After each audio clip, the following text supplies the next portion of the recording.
This is 4TW Live for February 6th, 2015. Episode 13, Remakes, Revivals, and Reboots.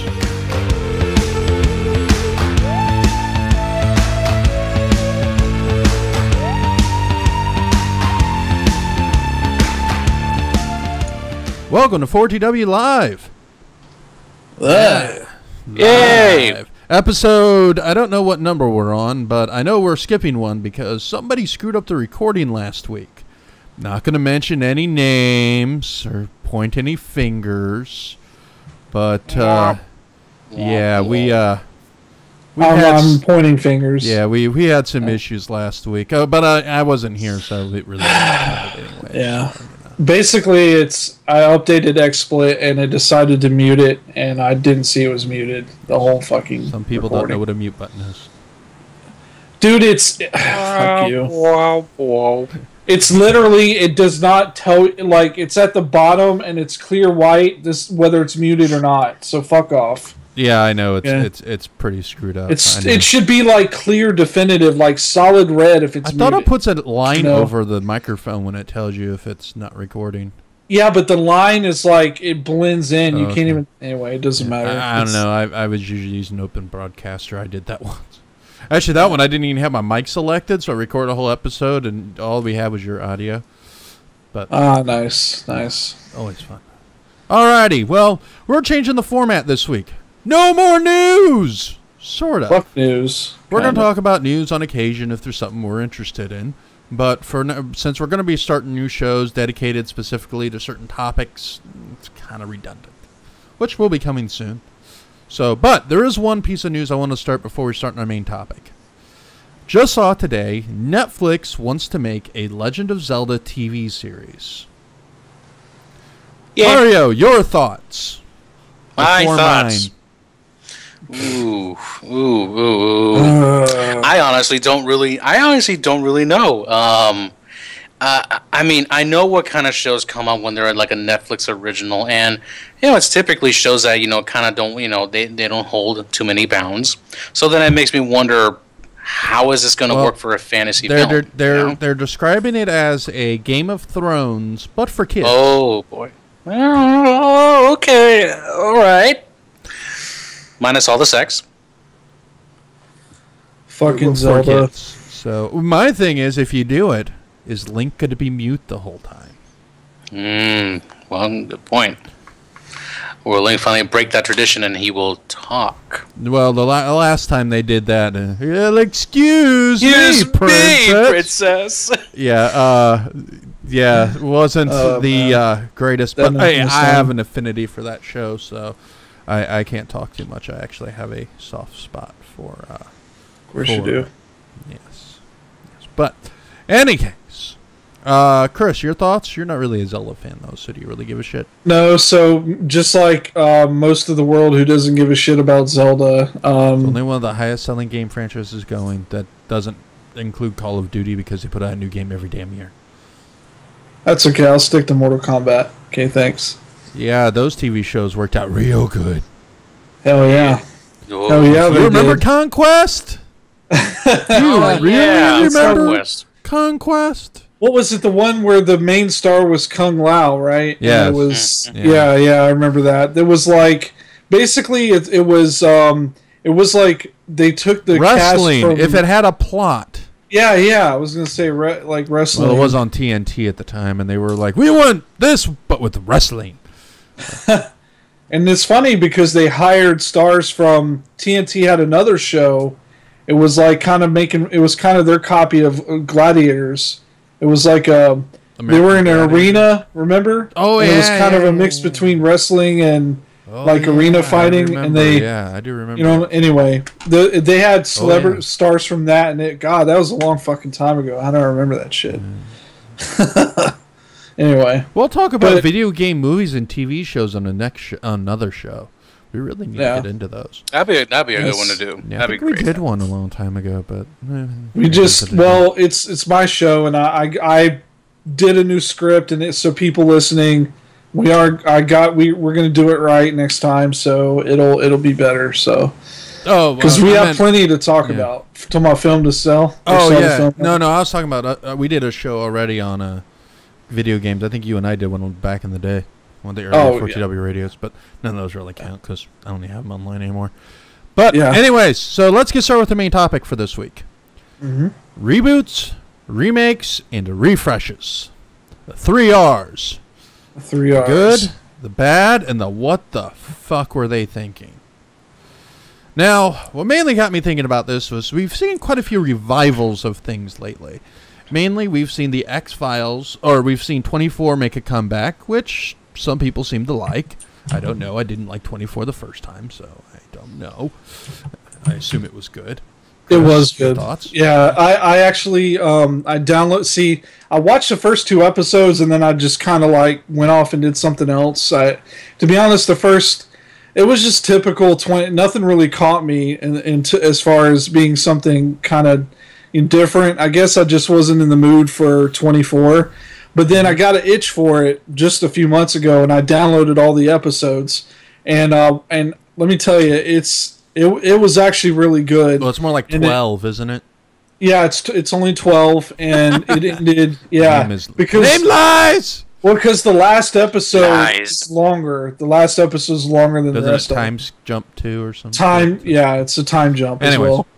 So Fox recently announced that they want to bring back the X-Files with David Duchovny and Gillian Anderson. Now, they've been talks of a reboot recently, or for a while, but this time is the first time they really talked about actually bringing it back with the original cast as a continuation. And we also see Twin Peaks also getting a revival recently on Showtime. Another show that many people are surprised to see make a comeback, considering it was, 2 seasons, actually like a season and a half back in the 90s. First season was great. Second season, I heard not so much. To be honest, I've never watched Twin Peaks. I will make up for that. Twin Peaks. It's on my Netflix. But, first off, let's start with the X-Files. Do you guys think the X-Files is something that could make a comeback? Yes. And I have a theory. I have a thing that I think will make it work. Okay. What do you guys think about this? So, okay. Well, there's supposed to be an alien invasion 2 years ago, so... Well, yeah, and also, yeah, that's true. According to the family. Yeah, exactly. Well, this is kind of like, I think it would be more like a fan thing. We kind of expect this, but I think, honestly, they really shouldn't try to bring David Duchovny or Gillian Anderson back. I think they should either try to bring one of them back to a limited capacity. Maybe they're... Yeah, that worked out so well when they did that in the series. But no, what I mean is like they would be like maybe David Duchovny is still like he is. He's kind of off in the wilderness still, and maybe now he gets somehow pulled into something that was like an old X-File. They have to. There's like some big event that happens. You're describing the plot of the most recent movie. I know, but they can but do it better though. Is what I'm saying. That's the point I'm getting to. Yes, you're right. What I'm saying is. Basically, do what the last movie was, but make it better. Make it better. Do it again, but do it better. Yeah, I think that's kind of what they got in mind. Yeah, exactly. Because even most people agree that The Truth Is Out There, I think that was the title for the movie, Truth Is Out, wasn't exactly well received. And the last one, if we're talking about the last one, that was just like an episode of X-Files that wasn't even a good just episode. Put into a movie. Yeah. They TNG'd that shit. They did. Big time. The end for First Contact, they ended up with, Insurrection. Insurrection, exactly. Oh gosh, that is a great comparison. Dang. That is Insurrection right there. Even worse, they ended up with Star Trek V, The Final Frontier. I like Star Trek V. Fuck you.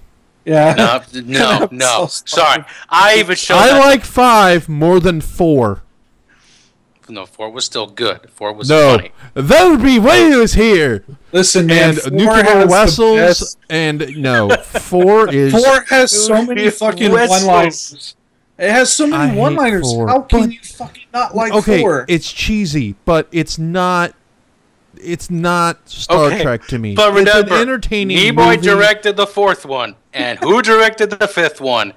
Shatner in glorifying himself a little more. Hey, look, all right, listen, I'll admit 5 has problems, and I do admit Matt, a few. No, Matt, Matt and Mario, I bet you anything. After that movie, after they all watched the movie for the first time together, I guarantee Shatner looked over to Nimoy, punched him in the shoulder, and said, "You fucking hippie! You see what you put on the damn screen?" Because he makes fun of him all the time about being a hippie, about being a tree hugger and shit. Back to what I was saying, I like Star Trek 5. Okay, yes, it has problems, but I have a lot. 4 just doesn't feel like a Star Trek movie. Center of the galaxy to find God. There is no Enterprise, which is the star of the damn show. But it's still, yet the 4th movie made you like the Klingon Bird of Prey even more, and I am a proud owner of one. Okay, that was cool.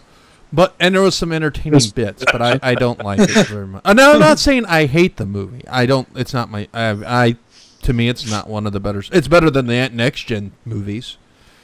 It's definitely better than the next gen movies, except for First Contact. I like First Contact. First Contact was awesome. By the way, this is awesome. Let's just segue into that. Star Trek. Okay, revivals. Okay. Let's start with revivals. Star Trek, I think, is one of the more successful revivals we've seen. Yes. From the original, what do you guys think?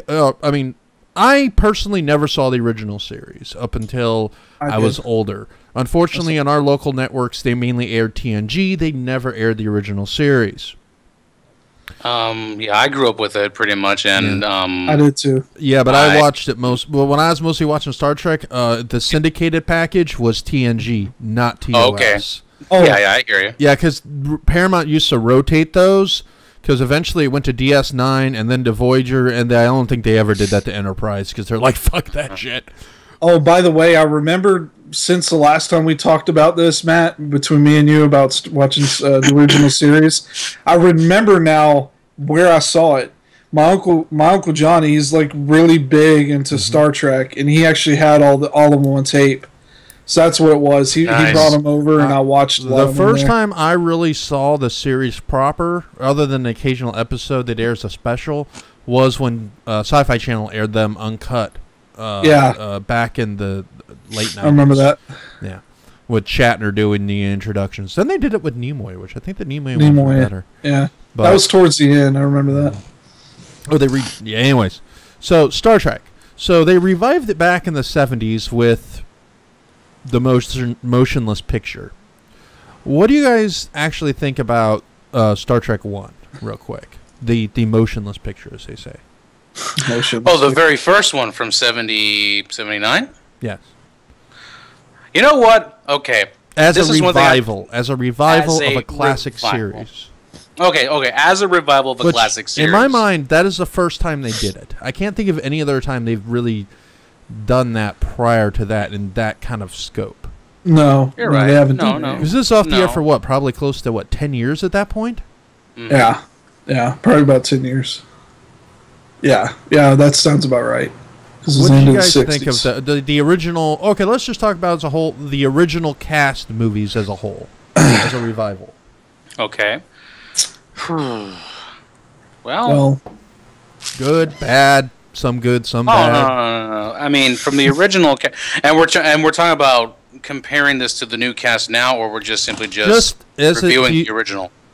What made it work as a revival? What made that work as opposed to other revivals we've seen that failed? Let's see here. What revivals have really failed miserably regardless of... they did a revival of Get Smart on Fox in the 90s, if you guys remember that.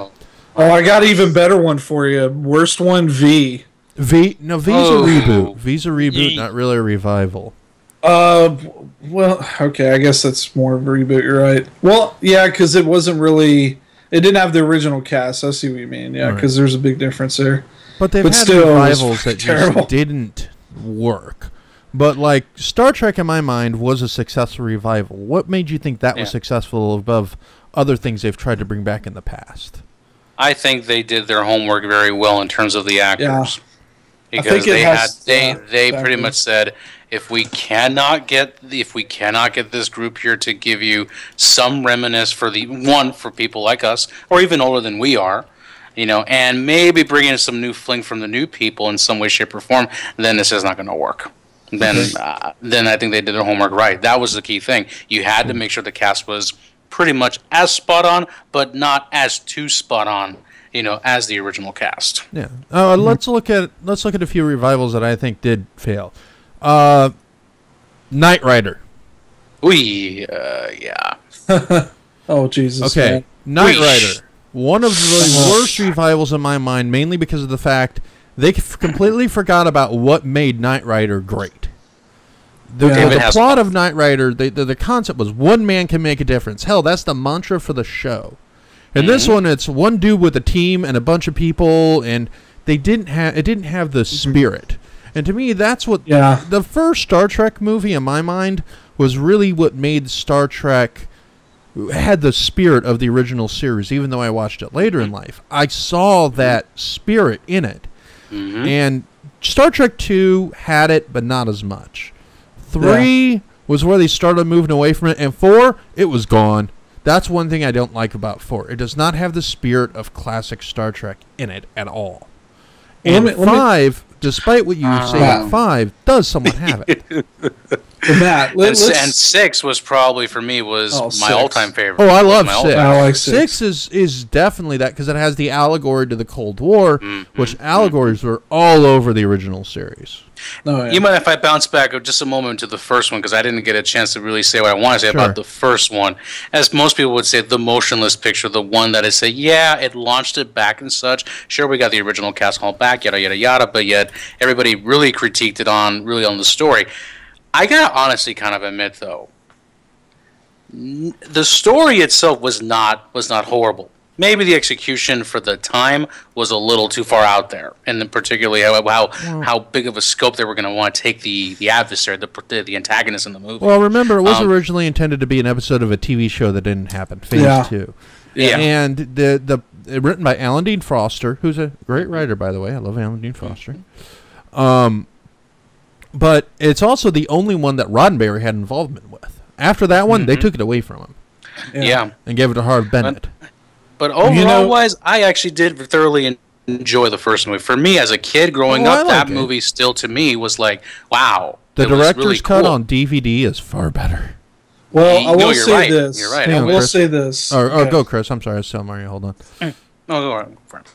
Well, as far as the first movie goes, I think the big thing for me was, and I think for most people, it's maybe in the back of your mind, and that's when you think about the cast. To me, I think what made them really good is they were seasoned. They were just older, not too old, but they were older than they were in the original series, and they had more personality, more character. They had humor mixed with seriousness, and the stories were strong. And to me, the first movie felt more like they were just copying something they did off the original series, as opposed to when you saw the second movie, it was a good story, but the best part was that the characters are now older, they're more seasoned, so because they're seasoned, you get this different kind of attitude from all the characters, Bones is even more Bones. He's more of a, he's even more of grumpy. A cantankerous old man. He's more of a cantankerous old man, and you've got Scotty is even more kind of even loopier and crazy as he is, and it just seems to me, in my opinion, because I've watched the original series from beginning to end, all 3 seasons. I've watched all the the movies and everything. To me, they actually played better as older characters than they did. They were more interesting as older characters than they were when they were younger. Well, and I don't mean to dwell too much on Star Trek, but I think that's one thing that Star Trek benefited from, and we'll segue this into Doctor Who, which is a successful revival. Don't go to Doctor Who yet, because you just no offense, but you mentioned Knight Rider, and I have something to say about Knight Rider. Okay. Well, just say budget matters. When you have better production values, that helps make shit a lot better. This is true. But that doesn't always work out. back on Knight Rider. Better production value, worse show. Yeah, and here's my thing with Knight Rider, okay? Okay, they had a good start, okay? And when I mean good start, I mean literally... The pilot? The first 30 minutes of the pilot was great. Oh, I love the pilot. The pilot was great, okay? Oh, yeah.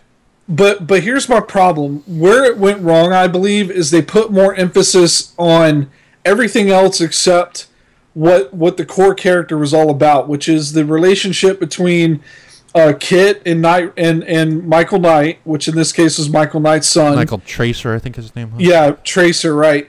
It was the relationship they had and how they worked together to solve to kick ass and do what they did in the original Knight Rider. I think if they would have stuck to that more, they could have still had technology. I would have still listen. I would have still been okay with the fucking Knight Rider turning into a truck. Okay, I would have still been okay with that. You know what? But Team Knight Rider was a better show. Yeah, it was actually. And that show wasn't very good at all. But I liked Team Knight Rider better because it had the feel and the heart and the spirit that Knight Rider did.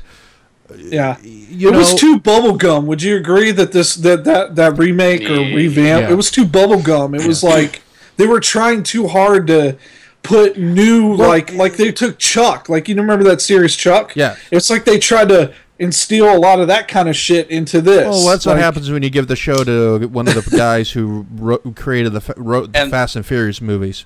Yeah, this is the same show we're talking about the guy with the intersex stuff, right? Exactly. Yeah. My wife is watching that show for the 4th time in a row. Oh my god! Because she loves the show that much. I loved it all the way until the last season, but that always seems to be a problem. She could roughly agree to say, the last season was not. It was terrible. Back on topic. Anyway, back on topic. Doctor Who, I think we can agree with. It is a revival and a reboot, kind of at the same time. Yeah, it's kind of both, but it's kind of working its way back to being more of a revival with introducing old elements back in. But Doctor Who, I think, has been in one of the more interesting revivals recently, mainly because it took a show that was not that obscure, but it was obscure enough to where the general population was not aware of it, and turned it into a phenomena. I mean, to be honest, I never watched old Doctor Who. New Who got me interested in old Who, and I watched old Who. Chris, you were the same way. No, actually. Well, yes and no. I did. Remember I told you, because I watched old Who, but I didn't know it was Doctor Who because I was young. Well, I thought it was some weird show. I mean, I watched my first exposure to Doctor Who was the 80s, was the movie back in the 90s. The Eighth Doctor was my first Doctor. Is still one of my is still my favorite. Yeah, shut up. Yes, I know he's only been in like 1 and like a quarter episodes, but McGann is the Doctor.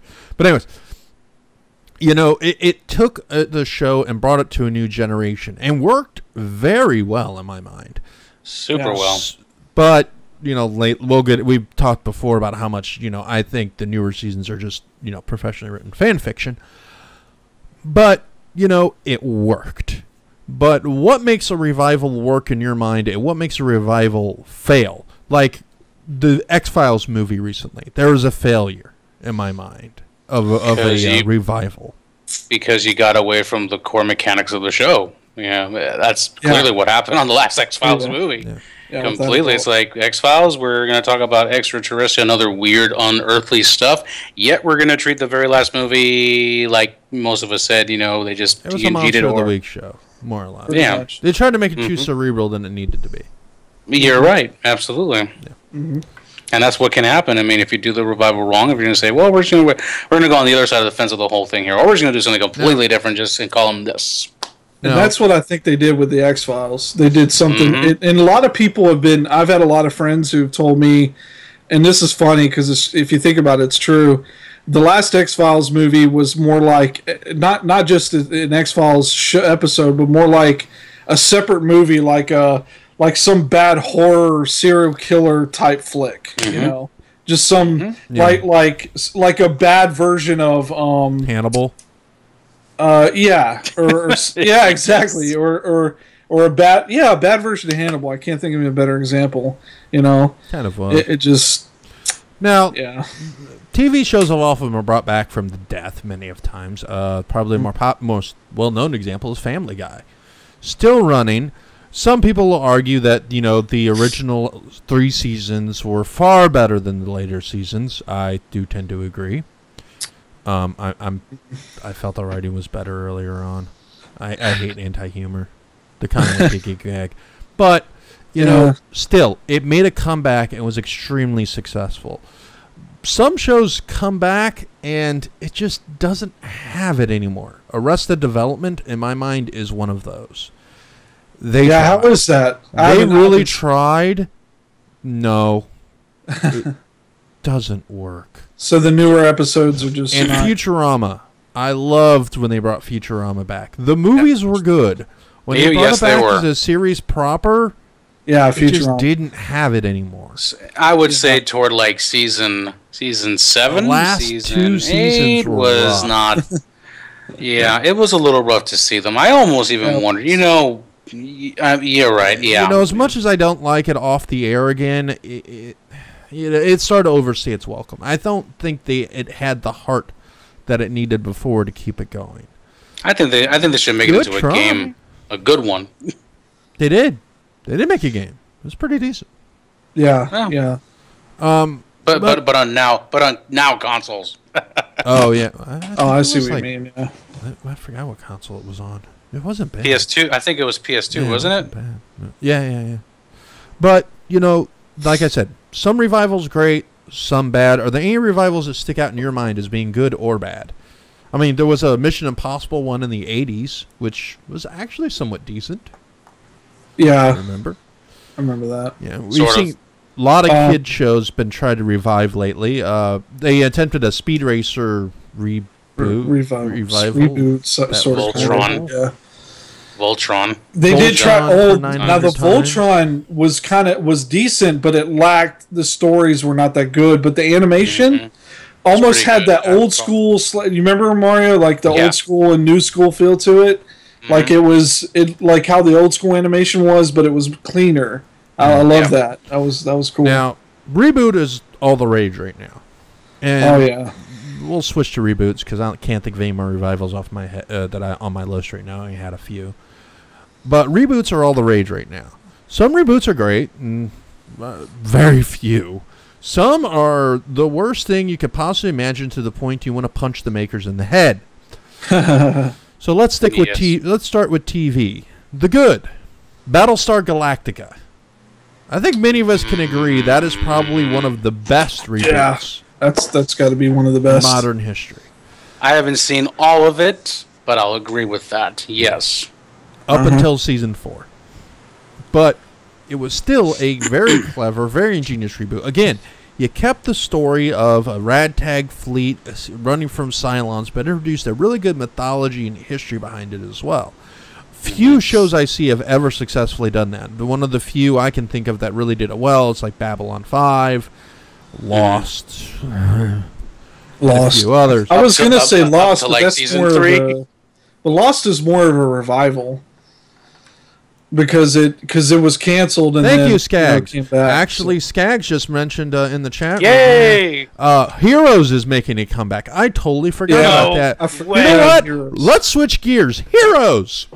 Yes. Okay, so I've seen the first series. It was good. Yeah, me too. It was good. Yeah, I've seen all that. Everything else sucked. Yeah. I think what it fell victim to was they literally started to go off in a weird direction, and they just couldn't make anything that was that people could really follow, because it kind of got weird and it was hard to follow. I think they had a really good idea for one season of TV and said we'll figure out the rest later, and that's they exactly couldn't. it.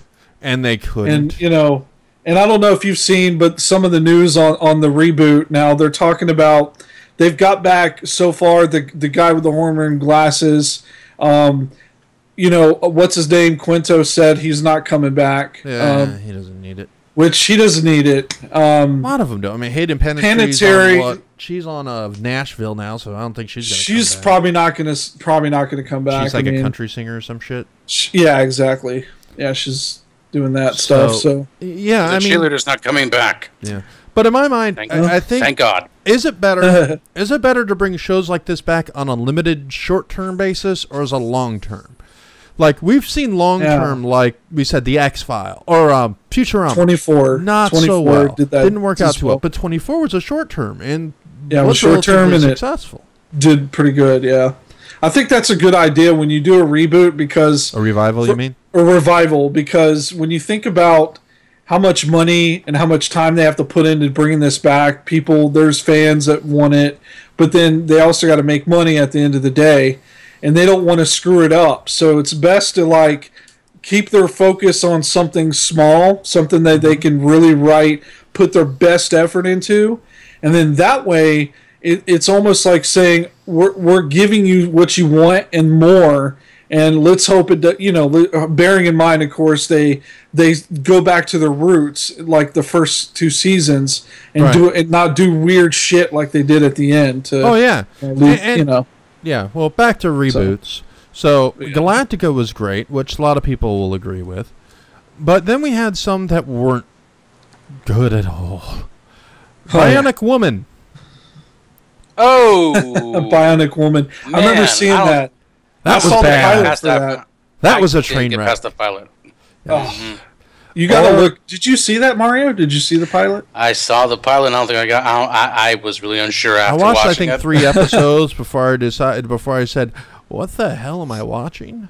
Yeah, it was pretty bad. They literally what they did is they cheesed it up by trying to copy almost literally letter for letter everything that Steve Rogers did, and it just came across really. It was I don't know.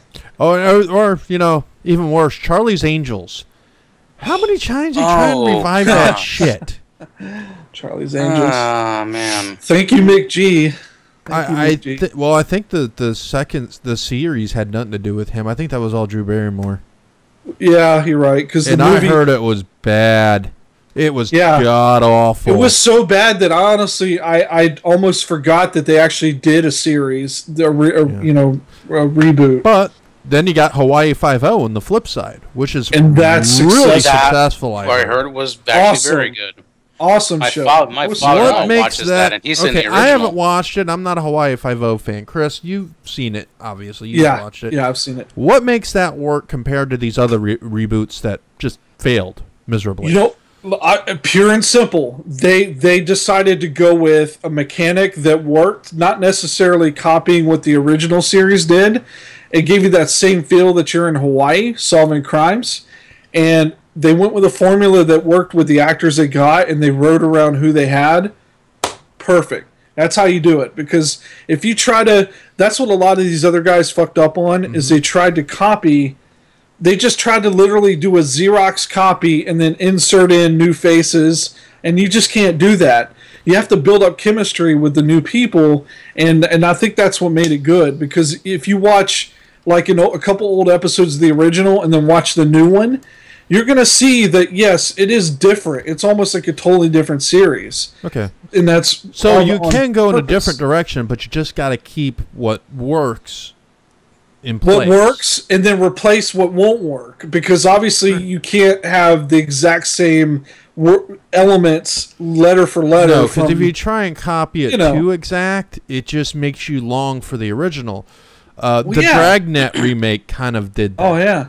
Well, remember, you guys, and one of the biggest reasons why that doesn't work is simply put, think about the times in which they were written, the shows were put together. As we all know, movies and shows, especially shows, are written, it has a strong sense of the current events put into the shows. But some you can keep that in place in some of the Addams Family movies.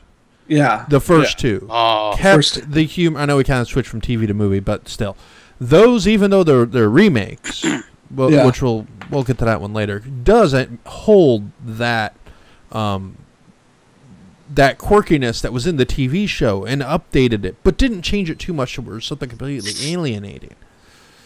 Which is what you ended up with, which completely alienated everyone. Yeah, it started off okay. But then I don't know what happened. They just went off the rails, and after the first season, it's like the first season, they always seem to be okay with it. After that, they're like, we got nothing. pretty much. Fuck this shit. Or you got things like the Twilight Zone remakes. We've had, what, 3 remakes? Oh, yeah. They made several attempts. First one in the 80s was actually pretty good. Had some original writers from the original series, some great modern writers involved. But the second time around with, Forrest Whitaker hosting, those were bad. Those are really bad. They even tried to revive some of the old story ideas. I'm like, no, don't do that. Don't do that.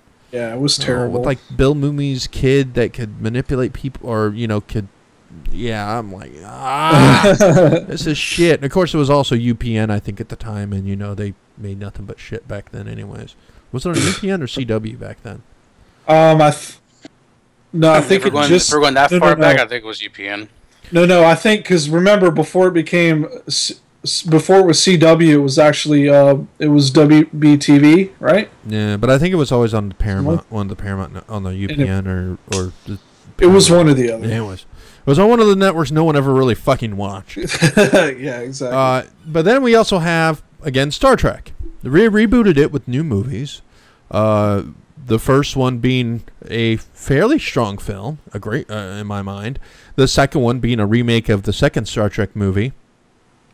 In reverse. With similar, basically like a timey-wimey, time travel. But this is the first time I think they've rebooted something of such great renown and was successful in a way.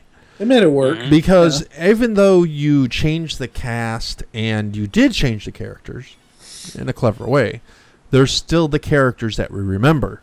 Kirk is still Kirk. Although they emphasize certain aspects of his character a little more than they did in the original series. Spock is still Spock, but I think they humanized him a little more.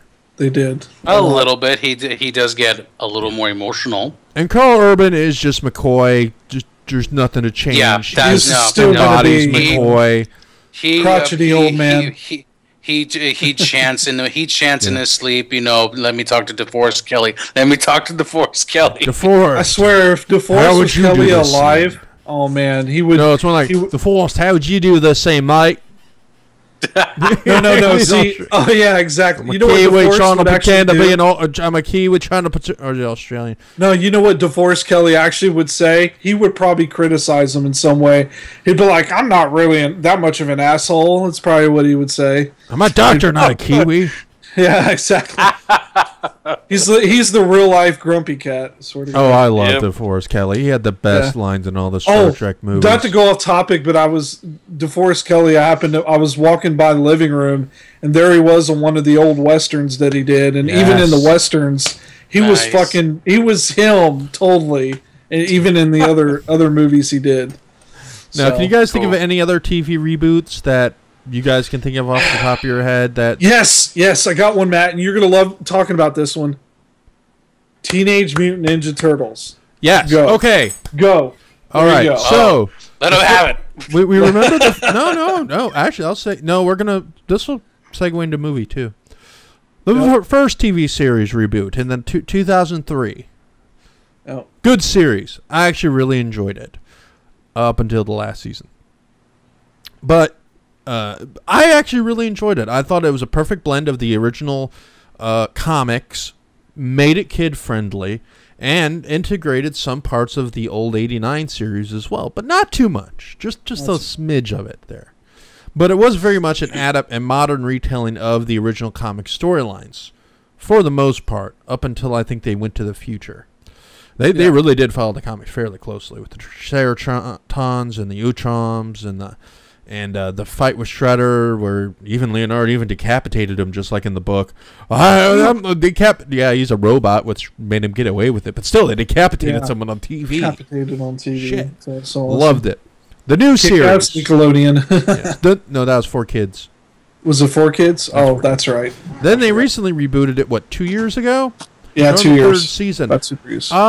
This is an actual meld of the old 89 with the current brought up to date. All I gotta say is Jason Biggs is.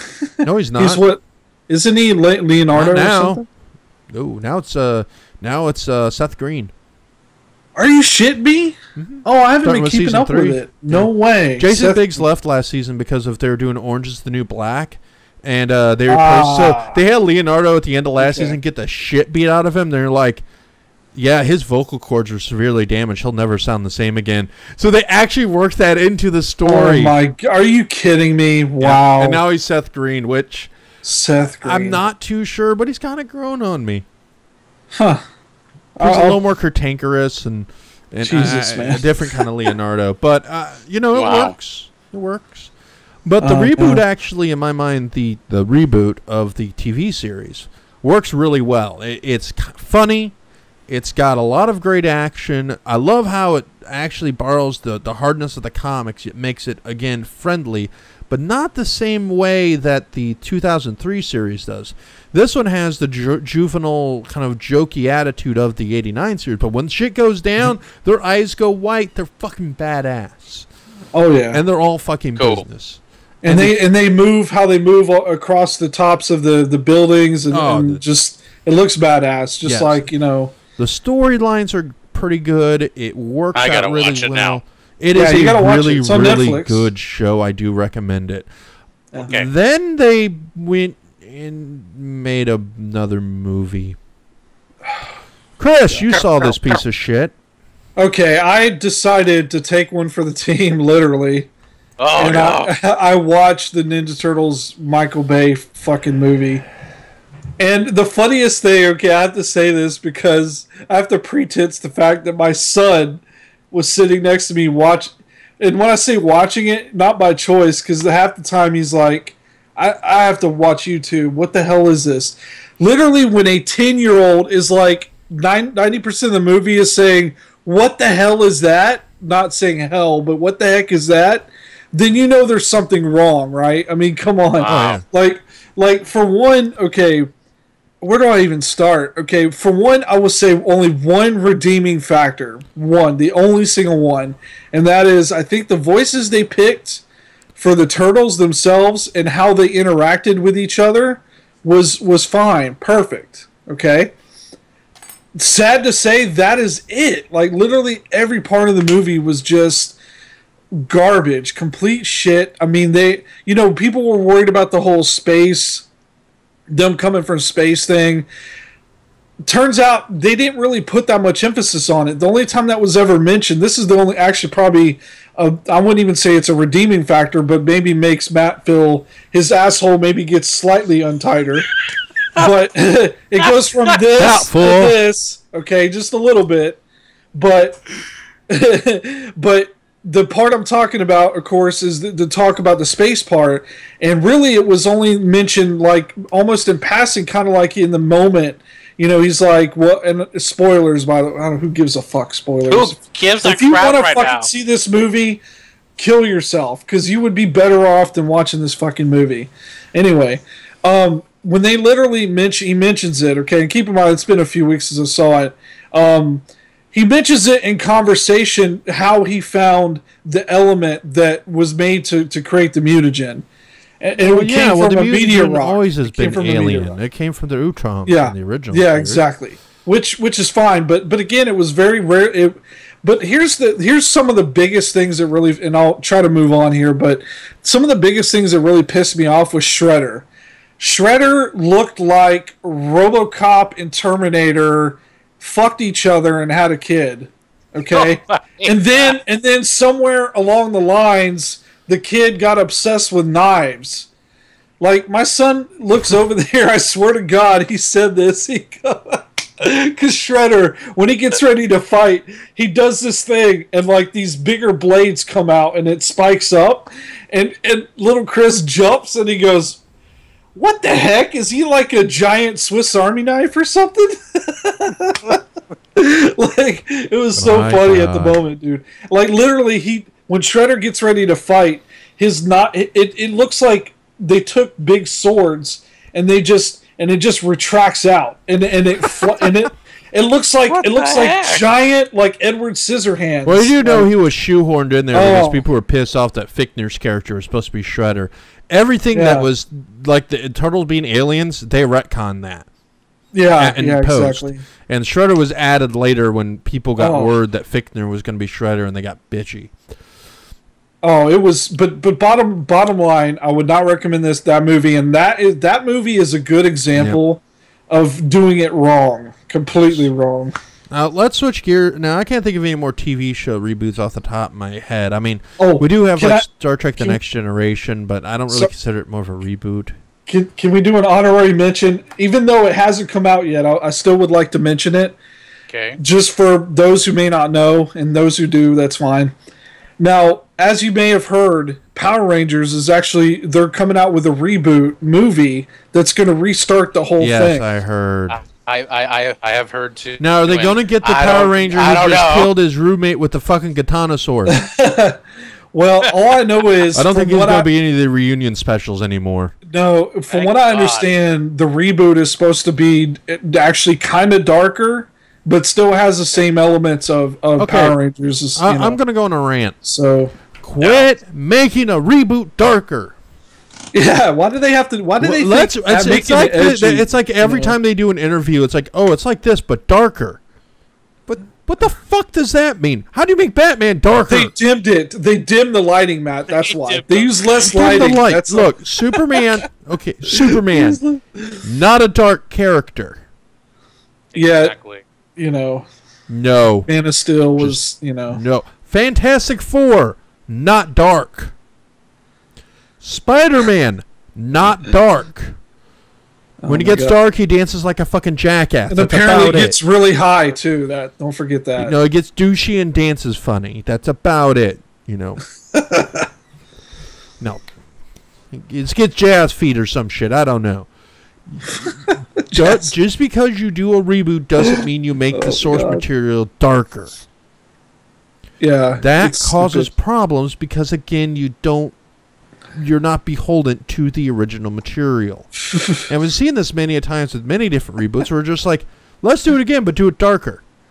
Yeah, Matt, can't you just picture like a cheesy marketing guy going into some marketing office and trying to pitch a new show? He's like, hey, let's take this old show, but let's make it darker. So let's take a look at some reboots in film, and we'll use some of these examples. Casino Royale, arguably a darker Bond. A darker Bond than we've seen than previous Bond movies, except for maybe Dalton. Yeah. That is a reboot. It technically is. I know they say, oh, they have a different actor all the time. Well, this is actually more of a reboot than any of the other movies are because it really does start the continuity over again. Yeah. But it is a darker movie, beyond a doubt. Or you got things like The Dark Knight, which is way darker than any of the previous Batman movies, even the Burton ones. Mm-hmm. But it works because these material are already they can work in that universe. But then we have other remakes that I think are pieces of shit even when they try and do that. The Halloween remake. Oh, yeah. That's one of those examples of, you did enough to make it seem like the original, just makes you want to watch the original. It doesn't make me want to watch yours. I kind of have a soft spot for the Rob Zombie ones. I'm sorry, you're getting disconnected. Your connection's getting bad. You son of a bitch. Can I say something in defense of Rob Zombie's version? Okay. Can I please? Fine. I'll make it quick. Here's the thing, okay? Rob Zombie never said he wanted to remake it, okay? He wanted to make his own vision of it, okay? If you really watch it from that perspective, if you don't think about the originals, he makes almost like the Halloween but in a different spin, more of something that you probably would have seen modern day if it had done, modern day. But it wasn't. But it was. I'm not gonna say it's unnecessary, but it was too much similar to the original for me to distance myself from remembering the original. The Evil Dead remake, for instance, that was distanced itself enough from the original to let me enjoy it on a different level than I would have if they just attempted to do a shot-for-shot remake like the Psycho remake, or a name only remake like I can't think of any off the top of my head. Unfortunately, I don't know where I was going with that. You're talking about other shot-for-shot remakes? No, just remakes that just use the name but have nothing to do with the original source material, pretty much at all whatsoever. Oh, Jesus. I can think of one, but it's more from I guess you could Sky High. Well, could you technically consider, hey, why don't we talk about something you learned this Halloween, right? You learned to appreciate the third Halloween movie, right? But that's So different that was because they attempted something new. Yeah. Which that's a case of them going in a different direction, but just everyone really hating it. Yeah. Because it didn't have the character that they wanted in it, and they tried to make it into. If they would have gone from Halloween 1 to Halloween 3 and then kept making anthology movies, it would have been fine. When you follow up your second film directly to the storyline of your first movie, and then you attempt to do something different, you're just going to confuse the fuck out of the audience. True. I think, the thing was they didn't emphasize enough to the audience that... Oh, worst in-name-only remake. Audience. Godzilla, 1999. Godzilla. Oh, God. The Godzilla remake. The Roland Emmerich. That is an in-name-only remake of reboot remake of Godzilla. That has nothing to do with Godzilla other than a giant lizard. Nothing. It was basically a giant lizard that pooped on New York. That is a name-only remake. Guys, you realize that's the description I just gave you, right? What? It's giant lizard poops on New York. Poops on New York. Yep. That's fish. I mean, even the Japanese renamed him Zilla, and that was it. And I have no association. Oh yeah, the Japanese. You're right, because I saw the picture of it. Yeah, we have a new Godzilla movie come out, and it is phenomenal. Yes. And it's exactly what I was looking for in a Godzilla movie. Yeah, the human part was boring and didn't give a fuck. The only thing, sorry, he just ruined it. The only thing that movie missed. Listen, if Cranston would have got up in Godzilla's face and said, "Say my name," that would have been perfect. And they would have asked him to make some of his blue meth. By the way, I love that Super Bowl commercial with him as the pharmacist. Oh my God. Which, by the way, I just want to FYI, that actually, I can't remember the name off the top of my head, but there's a YouTube video out there. This guy makes animated, movies, What If? And it was Godzilla versus Cranston. Versus Cranston. Yeah, and that's how he tried to stop him, was he made blue meth, and he threw it at him. It's pretty funny. Made Godzilla trip out, anyway. But then we have some other remakes that are, again, in my mind, in name only. RoboCop. RoboCop. I liked it, though. I just liked it. I know, Matt, you didn't like it too much. You know what? I'll give it more credit than it was worth. Yes, it's a decent movie. It is not RoboCop. It lacked the story it lacked what the point of RoboCop was a man trying to regain his humanity. But his humanity was removed from him. And this one, it's not so much removed as much just suppressed. Yeah. And to me, it loses the heart and the soul of what makes RoboCop RoboCop. But I did like the fact it was an anti-drone movie. Yes. Very much anti-drone. And the fact it actually had a message. Congratulations, you managed to put a message in a remake. And they also made nice shout outs to the original. I liked at the end when he was on the roof and he's like, "Dead or alive, you're coming with me." Okay, you could have left that out. I mean, to me, the reason I liked it was I thought it was kind of a different spin on it. I liked the story. I liked the actor they played, and especially like the new RoboCop outfit. If I were to critique it really hardcore, I would probably say the same thing you're saying. It really wasn't the essence of the original, movie, but I give it a little credit just for the simple fact that I like how they put the movie together. What about movies where they do sequels years later after the original, like Terminator? Dumb and Dumber? I'm thinking Dumb and Dumber. Dumb and Dumber. Oh, okay. Yeah. All right. I have to talk about this one because I just recently saw it. Oh God. Okay. All right. First, did you like the original? Yes, I did. Absolutely love the original. Okay. So when I saw this one, I mean, obviously, I was entering this movie with all the hype, I guess, but I was already well into anticipation it was gonna suck, and unfortunately, it did. Here was basically what went right with it. Larry and oh gosh, I'm sorry, Lloyd. it's Yeah, and Larry and Lloyd. Harry and Lloyd. Harry and Lloyd. Harry and Lloyd. I don't even like the movie, and I can remember that. Oh, hush. I actually remember from the title of this shitty prequel. Oh, don't even start on the prequel, We're Jesus. not talking about that. But basically, what it was, I felt as if the actors were all well in character. They were exactly the characters you remembered as it was back then. But what completely blew the whole movie just to hell was simply the writing. The writing and the environment, the time and everything was absolutely crap. It just so is it kind of a concept of it would have been fine like if it was several years after the original rather than 20-something years later? Rather than 20-something years later, absolutely yes. Yeah, for sure. You could have they could have absolutely made this movie a sequel 5 to 6 years later, but not anticipating 20. What about something like Kingdom of the Crystal Skull? Oh, okay. I guess I'm the only one here that likes it. Nope. So actually, you're not. I like Kingdom of the Crystal Skull. See, thank you. Okay, I forgot you liked it. See, no, I like it because... Just because, okay, here's the thing. Okay, a lot of people criticize it for the obvious. To something else, right? by the way. Okay. Well, go on. Well, I just want to say that I don't think it's too far-fetched to use the whole Crystal Skull theories and myths and all that. Because remember, Indiana Jones, okay, that's what he's all about, a lot of mythology and bringing it into real life. I mean... I think the idea is that the original movies were takes on the 30s and 30s serials. What they wanted to do was make a 50s B movie with Indiana Jones. In my mind, it worked. Unfortunately, I think the problem was they kind of had an idea to do it, but they didn't execute it properly. It didn't have a proper enough cheese, which 50s flicks like that are cheesy as all hell. And tried to merge the aspects of Indiana Jones into that. It just didn't gel exactly right. But the acting was great. The storyline was fine. I didn't mind him having a kid.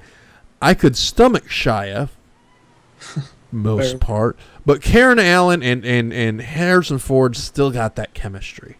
I mean, that moment what sold me was when he's in the truck and he's trying to get out. She's like, I bet there were plenty of women. He goes, yes, there were. But they all had the same problem. They weren't you. Yeah. And she just had that smile on her face. I'm like, yeah. By the way, Matt used that same line on his wife. Yes, I did. Yeah, you did. Oh, how adorable. Recent news has come out that they want to reboot the Indiana Jones franchise. Using Pratt, right? Chris Pratt, yeah. Now, is this something that could be rebooted, or something they should just leave well enough alone? I think they should just leave it alone. I think they should leave it alone, although I like Chris Pratt. He's awesome. And if there were going to be an Indiana Jones like for the new generation, I think he would be a good choice, personally. But then again, what if... Okay, you know how Disney is, right? So now that they own Lucas and they own all this shit, they're probably going to give it a shot. And I say this: if Disney's going to do it, if they're reboot it, please, for God's sakes, keep the same elements, but focus on, don't be too fanfare, but kind of create something that's going to kind of be original. The one thing Disney has done right. And if they keep doing this, and they have kept doing this, let's put that. Yeah. I'll be fine with it. Disney, when they bought Marvel, they haven't touched a single fucking thing. Not a bit. They said, you guys just do what you do and give us the dough. Until they really drop the fucking ball, which they really haven't yet. No. Came close, but they haven't. Actually, no, they haven't come close. None of the movies have been anywhere near not being successful. Yeah, that's true. Since Marvel was bought by Disney, except maybe Hulk, but I still consider we can forgive that one. That's still a good movie, but and Agents of S.H.I.E.L.D. can be kind of washy, but they haven't really dropped the ball. I think Lucas are doing the same thing. You guys do your shit, make the money we want, and we'll leave you alone. And that's kind of what Kathleen Kennedy's been doing by bringing in Abrams and Kasdan. And Lucas even came out and said, by the way, this is a revival, by the way, in my mind. The new Star Wars movies are a revival. Revival. There hasn't been a Star Wars movie in probably, a decade. No one even thought there was ever going to be another Star Wars film, let alone a sequel with the original cast. Yeah. And from what I've seen so far, I think they may be on the right path. Oh, yeah. What do you guys think? The Force Awakens. Totally want to watch it. With my lightsaber that has what a nicer way to... All I say is what a nicer way to end the year. Side sabers. No, they're crossguards. You know why? Yeah. You know why that exists? You know why they have them on the swords? Why, Matt? Tell us, please. It's so when the sword goes down the fucking hilt, you don't lose your fucking hand. So that means someone saw Vader lose his hand, Windu lose his hands, and Luke lose his hand and go, fuck that, that ain't happening to me. It's to protect your fucking hand from getting chopped the fuck off. And see, the irony will be the guy will probably lose his leg. And they'll be like, come on! Come on! Give me a break! Somebody said, you know what, all these asshole Jedi keep losing their fucking arms. They should have just called one of the Star Wars movies Star Wars. Which limb am I going to lose next? Actually, guys, on sort of the same subject matter with a reboot or a revival, would you have thought Spaceballs should have gotten some type of sequel? They did an animated show, and it was god-awful. I recall it, and no, I wish to throw that one under the carpet for a moment. But if it ever actually did, do you think it should do it now? No. Or this should have been done 10 years or 5 years later? After 10 years. Yeah. Actually, you know what? Not even at all, because it's a Mel Brooks film. And Mel Brooks films don't need a sequel. They just need something, just move on to something new, because... You know, like Blazing Saddles, and it was a great joke. We'll say that for Spaceballs 2, The Quest for More Money. More money. Yeah, exactly. It was a great joke. Yeah. And to be fair, they said, Brooks supposedly said a third movie was going to be called Spaceballs 3, The Search for Spaceballs 2. Yeah. but that was the second film. But in my mind, I think Spaceballs worked. But Brooks doesn't have it anymore. He has it for a while. Well, Dead and Loving It was bad. And there's a reason why he hasn't made a movie since then. Men in Tights was okay, but it wasn't, great Mel Brooks. Right. I think it was his need to do a show on Mel Brooks. But, then we got another reboot this year coming out that has quite a few people interested. The Terminator. They are doing a reboot, Genesis sequel, prequel. I think it could be all three. It's kind of all three because of the whole timey-wimey bullshit. They even have a doctor in it. Well, exactly. Got Matt Smith in that thing. They've got time travel, okay? Matt Smith's in it. Fuck you. Timey-wimey is being used, okay? I swear to God, if there's a bow tie, someone wearing a bow tie in that movie, I'm gonna by the way, he's going to be a Terminator, I bet.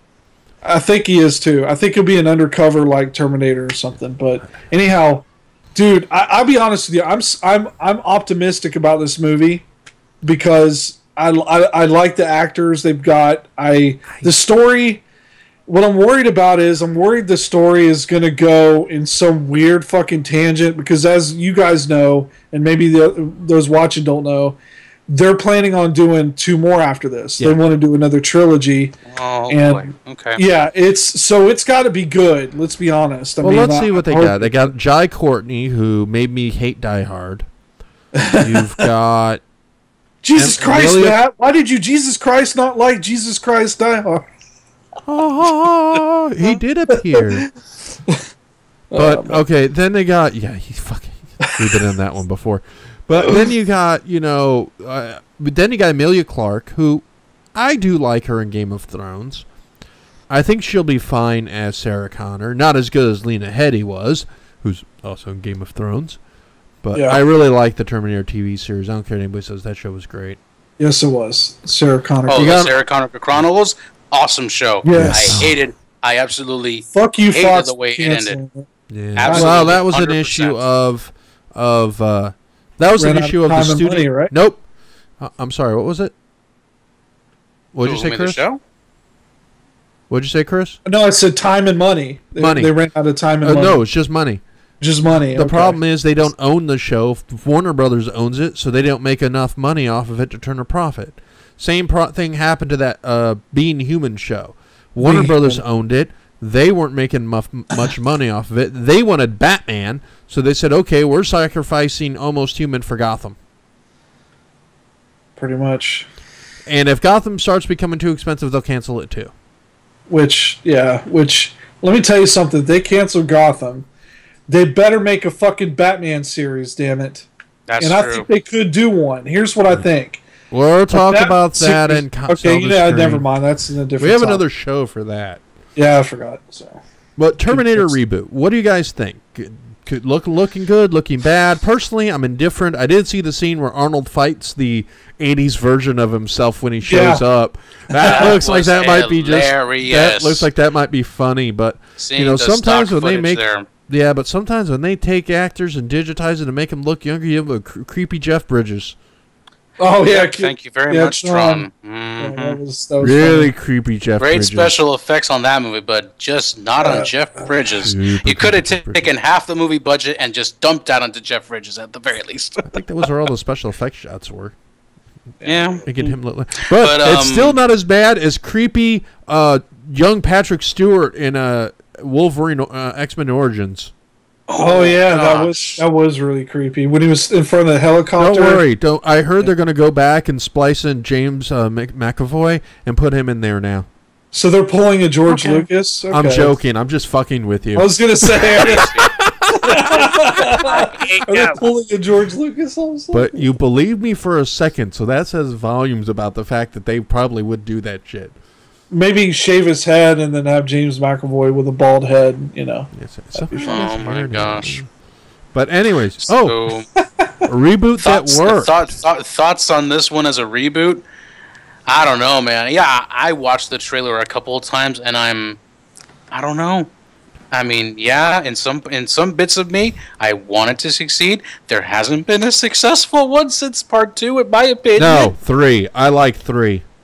No, I hated 3 with all my might. I hated that. I like 3. In fact, I would have been more happy with Salvation if they would have got Nick Stahl back, because I think he would have been better than freaking Batman. Yeah, agreed to that. Yeah, but Nick Stahl was fine. It was a great older John Connor. Yeah.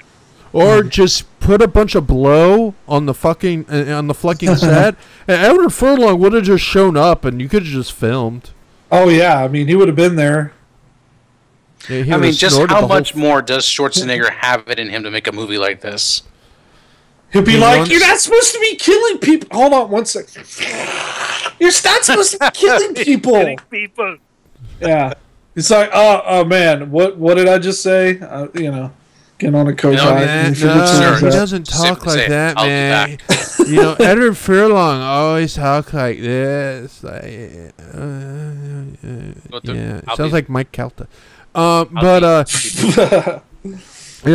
Furlong's always like really stoned, man. I watched him in a Crow sequel, which I do not recommend, and I don't know why I did that, but I was bored. And the Crow movie, the last one, had him in it. Salvation, was it? Or no, it was called City of Angels or something like that. No, it's Wicked Prayer. Wicked Prayer. Thank you. Yes, he was in the Indian Reservation. It was a directed video with Tara fucking Reid. Yeah. Okay. It was really David weird. Boreanaz, I think, was in it too, wasn't he? Yes. Or am I thinking of Salvation? Yeah. First Crow movie was awesome. No, you think Salvation was the only good thing in that movie? He was just hamming the shit out of it, and he was entertaining as fuck. Everything else is terrible, and it was completely unwatchable except for that. And I do not recommend it even for that. I don't care when it says Boreanaz is actually, when he hams shit up, he's entertaining. Man, let's talk about sequels then. Fuck. So, what sequels for what? Well, let's say, okay, so let's talk about, why don't we talk about sequels that we would like to see if it ever happened. We would like to see, but we've also heard maybe they might. Like, for example, I heard they're possibly doing another Mission Impossible. They are? But these there's aren't also movies talk that have been but these aren't series in my mind that have been, put on the burner for a long period of time. Tremors has a new movie coming out. Yeah, that's right. Interesting. I did see that. Yes, based on the original Tremors 2 script, but none of the original writers involved. In fact, they offered him to come back, but said, you get no script input, you get no control over the budget, and you pretty much have nothing to do with it, but we put your names on it. And they said, yeah, bye-bye. Yeah, Michael Gross is back. Burt Gummer's back. No Kevin Bacon, though. No Kevin Bacon. He said he actually wants to do a Tremors movie again. That would be funny if Kevin Bacon came back. That would be funny. My gosh. Surprise cameo. Well, Universal's been on this DTV kick. I mean, with they're on Scorpion King 900 now. Scorpion King, yeah. I just saw that they made another one. I never knew there was more than I never knew there was more There's than now two movies. I forget there was more than 4 sequels. What the hell? 4 sequels based on a spin-off of a remake of a movie from the 30s. Go figure that one. And none of the movies have anything to do with each other at this point, I think. No, they don't. They really have no, if you try to correlate you try to figure out the time frame from one movie to another, your head's gonna fucking explode. Yeah. It really will. That's what happened with the Terminator movies. I'm like, I don't know when this is. When this is supposed to work in the timeline, I don't know. Why is Helen Bonham Carter in this shit? Helen Bonham Carter. Pretty much. Oh my god. I can see it's black. Okay. But sequel. Jurassic World comes out this year. Jurassic World. Oh man. Now we haven't had a Jurassic. Okay. Now hang on. Let me go, Mario. This will be the very first Jurassic Park movie not based on anything Michael Crichton has written. Yeah, that's true. Unleash the Mario. Unleash. Okay. Hear me out. Just finished watching the latest trailer to that movie, and I already have unfortunate, really bad, not to say doubts, but I think the movie's going to be steering into some really wonky territory. What I mean by that, the first thing that I just saw, I said, okay, I'm just already not liking this. They now can train velociraptors like you can train dolphins. That got me too. Thank you. That got me too when Chris Pratt's character, you realize he trained the raptors and they're following him. No, they're going to dance and kick it bitch in 70s and 80s tunes. It'll be like Magnum PI or something, you know. My gosh! After I saw that, and I told Carrie, as she said, "Don't be pissed off that Star-Lord has fucking trained velociraptors." Oh, I can accept it if it was Star-Lord, but not as actually, a trainer. I think this is based on an idea. This is actually based on an idea they had a long time ago. Because I think they did a toy line similar to this, where they had trained raptors and shit, and they were like hunting raptors on the mainland. It was like a plot for a toy line or some shit. So I think they're taking. It was like Jurassic Extreme World or something like that. I remember that. This isn't the first time they've toyed with this idea, but I mean, I've seen the previews. It looks interesting. I don't know if it's going to be any good. It's got to be better than the second one. Hopefully better than the third. Hopefully better than the third one. I think the third one's better than the second one. Well, did you see that? By the way, guys, did you see that their plans? They want to make another trilogy. I mean, what is it with this trilogy shit? We want to make a trilogy. We want to do a trilogy. What the fuck is with the companies? They're like, we're not just going to plan another movie. We're going to make. Can't make just one fucking movie. One fucking movie. Yeah, I bet. X-Files. Guess what? When they made the X-Files reboot, as shitty as it was, they said we want to make one fucking movie, maybe more, maybe. We want just one. I bet you John Carpenter is probably like, "What the fuck is wrong with you people?" Because you know how much he hates sequels, right? He's like, "What's wrong with you people?" Because if you ever seen his, or just watch Craven slap her name on fucking anything. He was on El Rey, that new network that's owned by Robert Rodriguez, and on that show, the Mexican they have BET. a show. Well, they have a show that Robert Rodriguez interviews other directors, and he did one with John Carpenter. You should, guys, you got to look that up. I have to see it. That's funny. John Carpenter's, you really get to know the guy. He's really funny. So. What properties have you guys heard of possibly being rebooted or think should be rebooted or brought back in some form or another? Honorable mention, Friday the 13th. They're already working on doing another fucking remake. Knife in that thing and let it die, please. There's nothing you could do with it. Freddy Krueger, Mike Myers, Pinhead, and Chucky. No, Chucky's fine. Actually, the new one was pretty decent. Chucky works for one reason. The same guy's involved in every single one of them. Yes. In my mind, when you keep the creative force intact, it works better. The Tremor sequels, there are 4 movies. All of them are great. And then the series. For different reasons. The third one's a little weak, but it served more as a pilot to the TV series, which is actually pretty decent. You know, but the same writers were involved the whole way. Nightmare on Elm Street, the only good one in my mind, 1, 3, 7. Why? All done by Wes Craven, or written by him. Yes. Halloween 1 and 2 was just really great. gay. Why? Because both Halloween 1 and 2 were written by John Carpenter, and he was directly involved in their creation. Yes. But then you have pieces of shit like, you know, the Friday the 13th sequels. You know, after a while, they all turned to shit. Same thing with Nightmare on Elm Street. When Jason X was better than it should be. But, you know, Freddy vs. Jason was a joke. And frickin' the remake, I don't hate, but a lot of people don't like it. The new one's supposed to be found fucking footage. Found footage. No. Yeah. Revival mention. Evil Dead on TV on Stars. I don't know, man. That would be cool. To be honest, I'm... Got Bruce I Campbell. know you're feeling on it, but I actually like the Nightmare on Elm Street remake. I actually like the Friday the 13th one, the first attempt they made. I thought it was decent, actually. The one with Kira? Was she in it? Yeah, she Kira was Pamela Voorhees. Yeah, that's right. She was. I thought and I kept wondering when Dean was going to show up to be like, "Hey Sam, we got to go kill this freak." Yeah, that's and it didn't happen, and I was sad. Yeah, no shit. That movie needed Jensen Ackles. He was too busy doing that My Bloody Valentine remake, which actually I do enjoy. Bloody Valentine, only because of him. Jeez. I almost can't wait till Halloween again so we can start talking about horror movies. Jeez. It was pretty cool last year. I like what we did. Yeah, horror movies, I think, are the ones that are ripe with the remakes and the bad remakes. They're really easy to make because you can't really go wrong. Like this is kind of what we talked about. That Leprechaun remake? What? The Leprechaun prequel?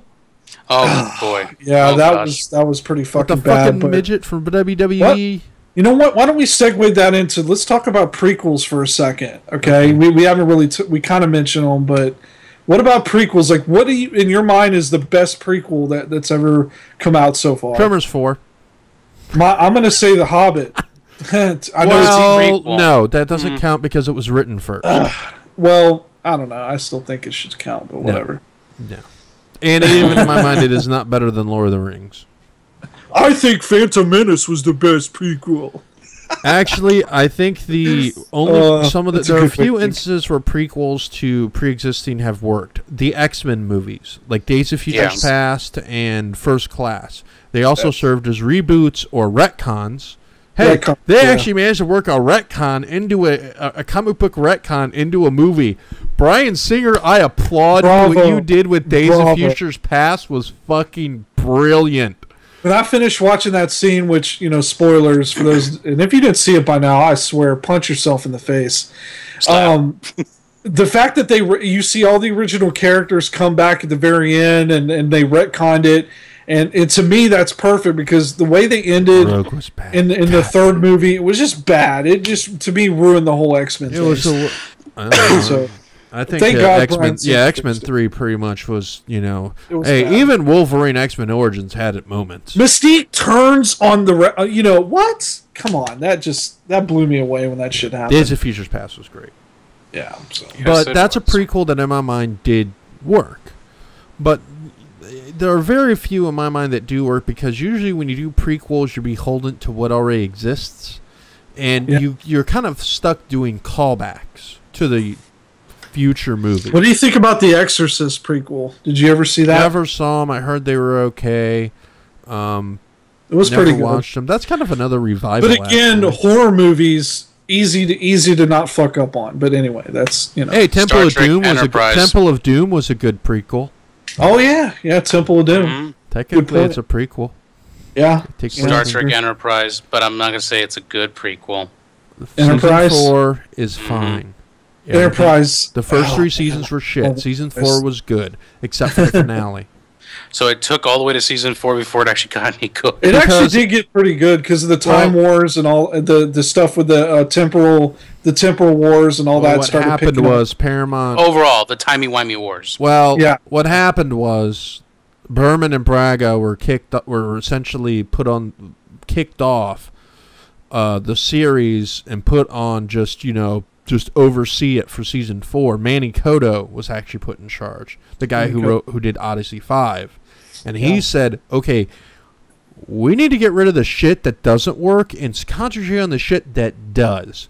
That's why the Time War ended. He started introducing the Romulan War.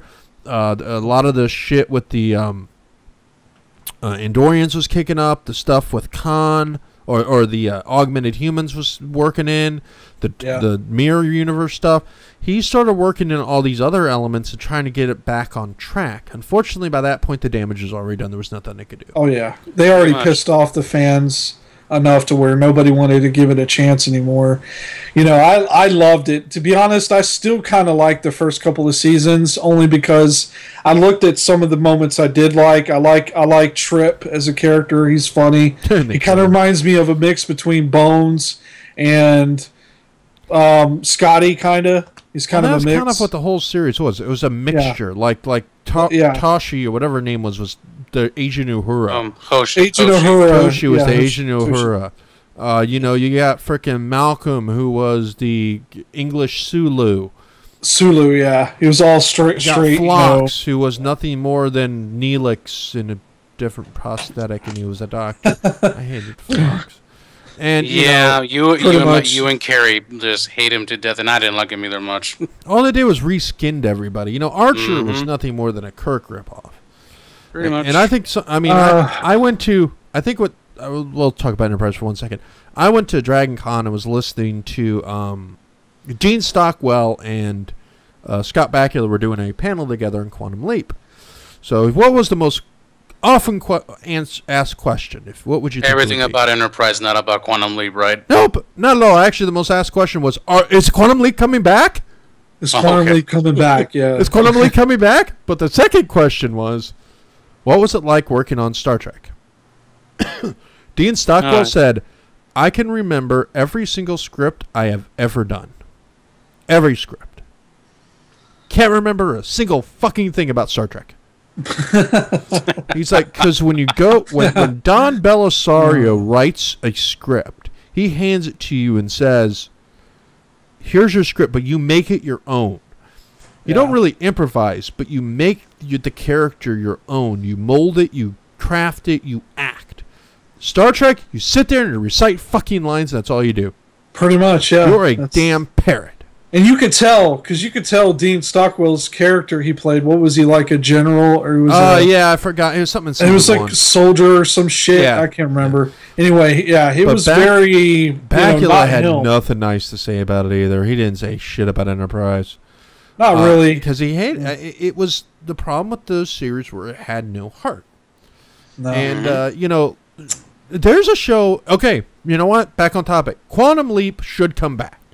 I agree. I think Quantum Leap would still work. That's one that would work if they brought it back. I agree. Dean Stockwell might be too old, but you can bring Scott Bakula back, have him hand it off. They've been talking for a while, but having a show about his daughter, who we know his daughter exists because he had a kid. Yeah, timey-wimey bullshit. Yeah, exactly.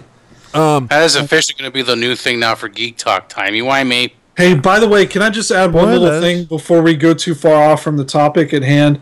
When you were talking about Scott Bakula, how he felt about Star Trek, I don't know if any of you guys saw I think Matt did, the Captains. Yeah. I saw if you saw what his opinion was when they interviewed him on it, and you could tell he didn't like it, but he tried. He actually tried. Oh, yeah. To get them to change. He tried, and they wouldn't listen to him. No. They just blew him off. They that sucks. Because they should have taken his advice. I mean, come on, He was a producer on the damn show. Yeah, exactly. I didn't get that. Like, he was a producer, yet it was just a figurehead. I mean, let's be honest. But, Quantum Leap, I think, could do for a really good reboot or a revival, rather. I agree. That's one I would like to see. Yes, it definitely could. I actually wouldn't mind seeing a revival of Sliders. Yes.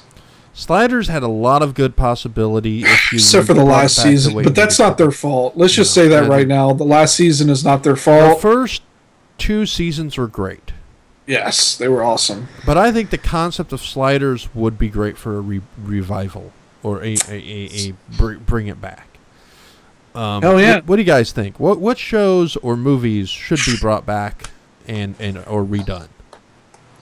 And nobody touches Airwolf. You don't remake Airwolf. Airwolf, yeah. Let's not. I was actually going to mention that, but I knew you would say hell no. But you don't remake I'll be honest. I think. Let's see. Okay, I think Star Trek.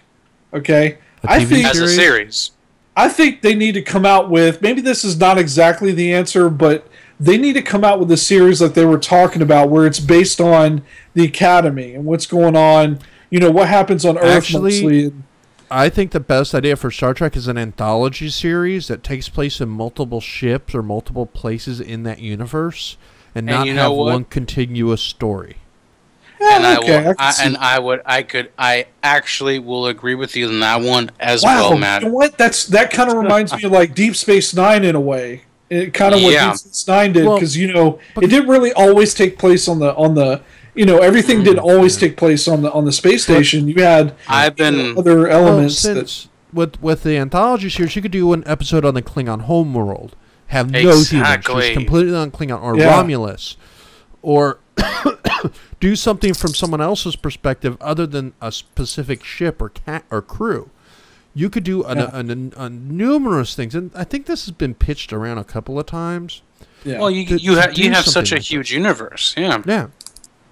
I mean, it's a playground of things. Like Star Wars. You could do an anthology series in the Star Wars universe and make it fantastic. Well, didn't they want to... There was talks, they wanted to do a spin-off movie, but then originally it was going to be a series, a live-action series based on the Bounty Hunters. Well, so I don't know. The live-action series got canceled because they cannot afford it. They still don't want to pursue it, even though Disney owns it now and it's can too probably damn do it cheap. expensive. It's too damn... It would literally cost $2 million an episode. Shit. $2 million an ep. That's crazy. And that's not factoring in how much you got to pay the actors. Well, then again, I think Rebels. I don't know if you guys have seen Rebels yet, but it's actually pretty good. I think there's a reason why Star Wars TV works better animated, because you can do it cheaper, but you can make it work. You can't do it in live action. There's too much you got. They have a candle. What's his name? Lando Calrissian is making I'm Billy D. Williams. He's coming. There's going to be an episode with him still playing the role that made me famous. Yes, he's going to be in one of the episodes of Rebels. But is he going to be drinking Colt 45 more liquor? I don't know. That'd be awesome. But I just wanted to mention that because that's worth watching, that episode especially. I might watch it. I still got to finish Clone Wars, which got canceled unceremoniously. Thanks, Disney. Thank you, Disney. Assholes. Yep. I can mention off a TV series that would be great if they actually made some type of sequel to it. Well, of course, this one's probably been tossed around so much and so long, it's getting old already. Firefly, but that's just me. I'll one-up you on that. Farscape. Farscape, yeah. Farscape? All right. Farscape. By the way, I've never watched Farscape, and I'm actually going to watch Farscape because Matt's kept that and Babylon 5. Matt's like, you need to watch this shit.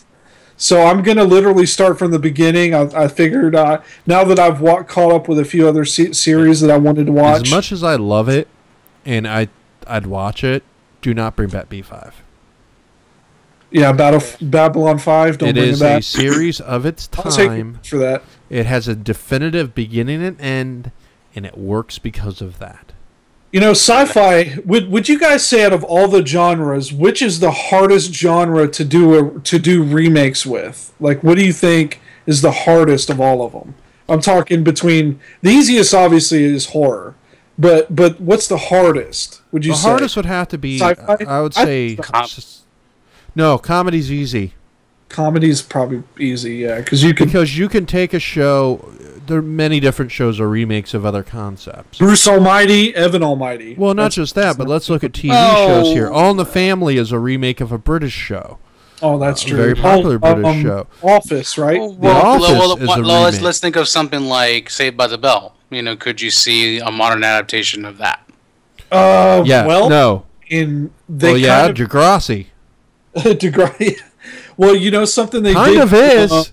It kind of is. Well, they brought back Boy Meets World. You know, Girl Meets World, but they called it Girl Meets Boy now. Yeah, his daughter. It's the daughter. Yeah, exactly. Which I heard is actually pretty decent. It is. It's very fun. My son made me watch a few episodes. Sure, he made you watch it. In other words, he's like, Chris, I need you to watch this with me so I don't feel totally like, No, actually what happened like this is we were watching, I was flipping through trying to find something, and it said on the Bright House app thing is kind of screwed up. It said I don't need an explanation. Not Ninja Turtles, but it said something was on and it wasn't, and it was that show.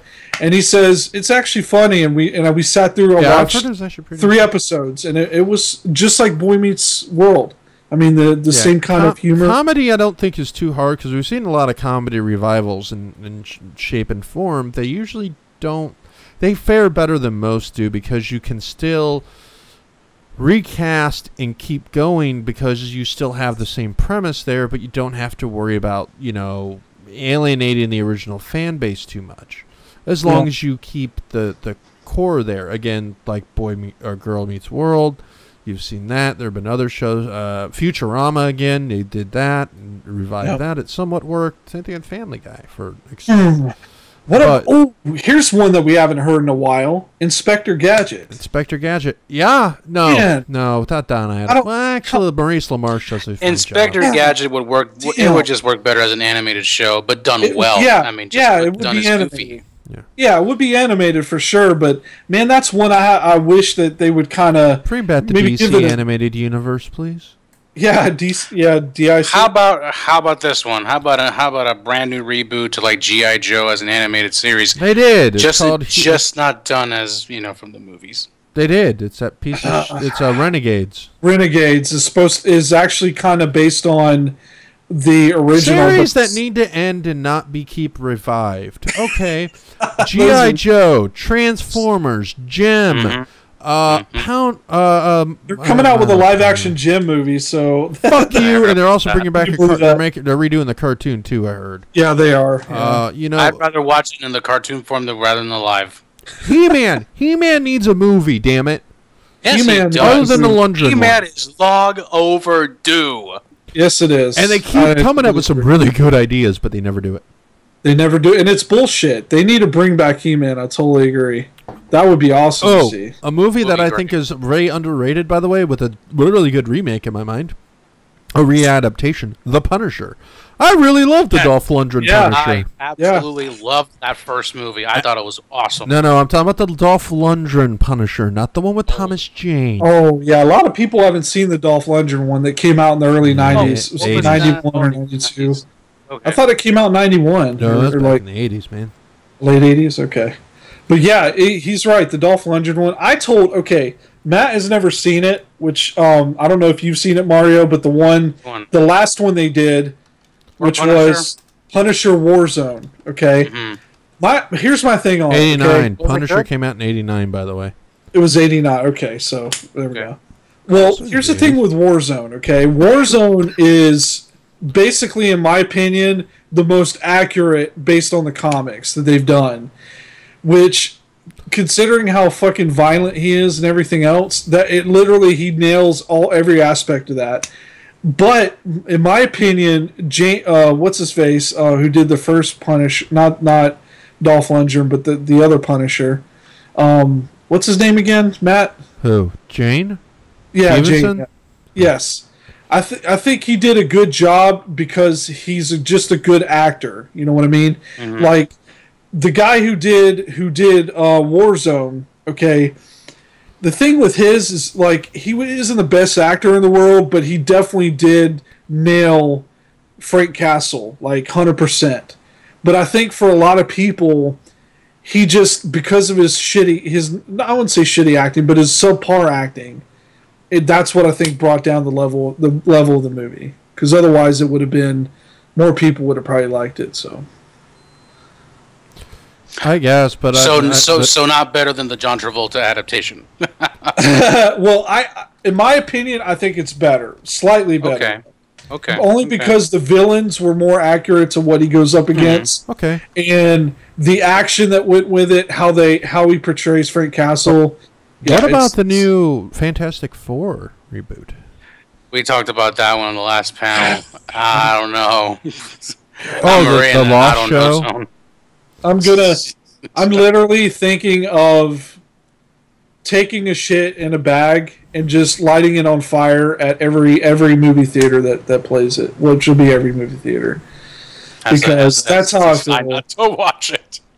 It's such a flaming bag of shit is why I'm saying that, because I'm sorry if I see one person on Facebook, I don't care if they're a family member, say this movie was great, I am going to seriously ream you a new one verbally.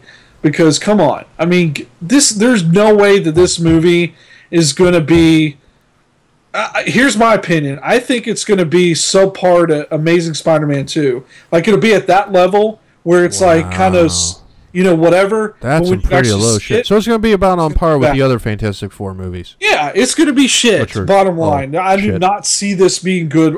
Can you guys, Mario, can you see anything good coming out of that movie? Nope. I just couldn't. Maybe them finally ending the idea they can make a Fantastic Four movie, maybe. Dude, they were talking about, what's his name, being Silver Surfer.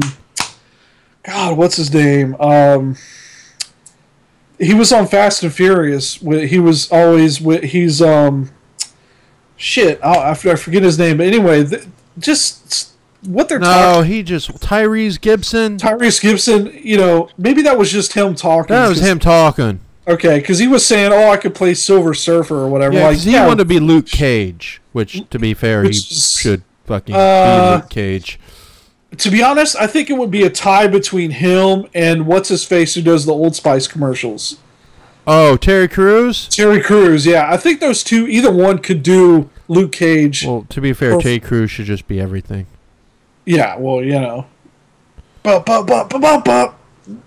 Look at me, now look at her, now look at him. Fucking love that. I love those commercials. Terry Crews, the best part of the Expendables movies. Jesus. Anyway, all right, I think we've rambled on long enough. Any last thoughts on remakes, reboots, or revivals? I hope that, I actually hope that they would take a serious consideration at taking another shot and making a Super Mario Brothers movie, live action. They've supposedly... No, actually... I think Mario says... From what the Sony emails leaked out, Sony was talking to Nintendo. Were they? And was close to signing a deal for an animated Mario Brothers movie with Sony Animation. Which I would have watched. That actually worked better than name one Sony animated movie that is good. Go. Kung Fu Panda. That's DreamWorks, you dumbass. Oh. What was Sony? Fuck. What was Sony? Jesus, you're right. I can't. I'm trying to think of the movie, but I know it's not Sony. Okay. I Train Your Dragon. Your Dragon is also German. So let's look at what they've released since their founding in 2006. Open Season. Sucks. Surf's Up.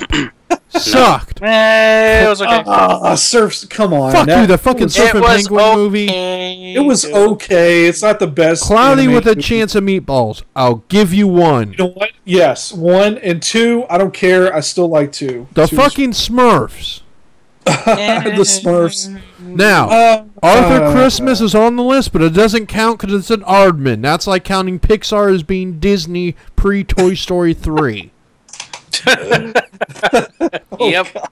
And same thing with the Pirates, Band of Misfits. Hotel Transylvania. Okay, that's Hotel Transylvania was a cute movie. It was cute. If you like Adam Sandler movies, if you don't like Adam Sandler or Adam Sandler movies, then you won't like it. Okay, that's in a nutshell. Okay, so we'll give 1.5 good movies. The Smurfs 2. Fuck that shit. Smurfs 2. And Cloudy with a Chance of Meatballs 2. I sucked. thought it was okay. Not as good as the first. Mr. T, it sucks they replaced him with Terry Crews, but... Okay, again, it doesn't matter. It's Terry fucking Crews. Yeah, it doesn't fucking matter. It's Terry Crews, so yeah, it doesn't really matter. So we give him 2 movies because I'll count Cloudy with a Chance of Meatballs as another half. Like, come on, you didn't think that was funny when he's like, he read the tear, he's like, get back in there. I'll give it half. Okay, fine. I'll give it 3/4. Oh man! So I ain't doing the math. So Sony's maybe done. Arguably, Sony's done 2 decent movies, and both of them are Cloudy with a Chance of Meatball movies. And even going by Rotten Tomatoes score, the only ones that did well that were not Aardman, which are Arthur Christmas and the Pirates, actually got good ratings. I actually thought Arthur Christmas was pretty good. Yeah, but it's an Aardman. It's not technically a Sony. You're right. Yeah, they didn't produce it internally technically. That's like counting Pixar pre-Toy Story 3 as being Disney. They're not.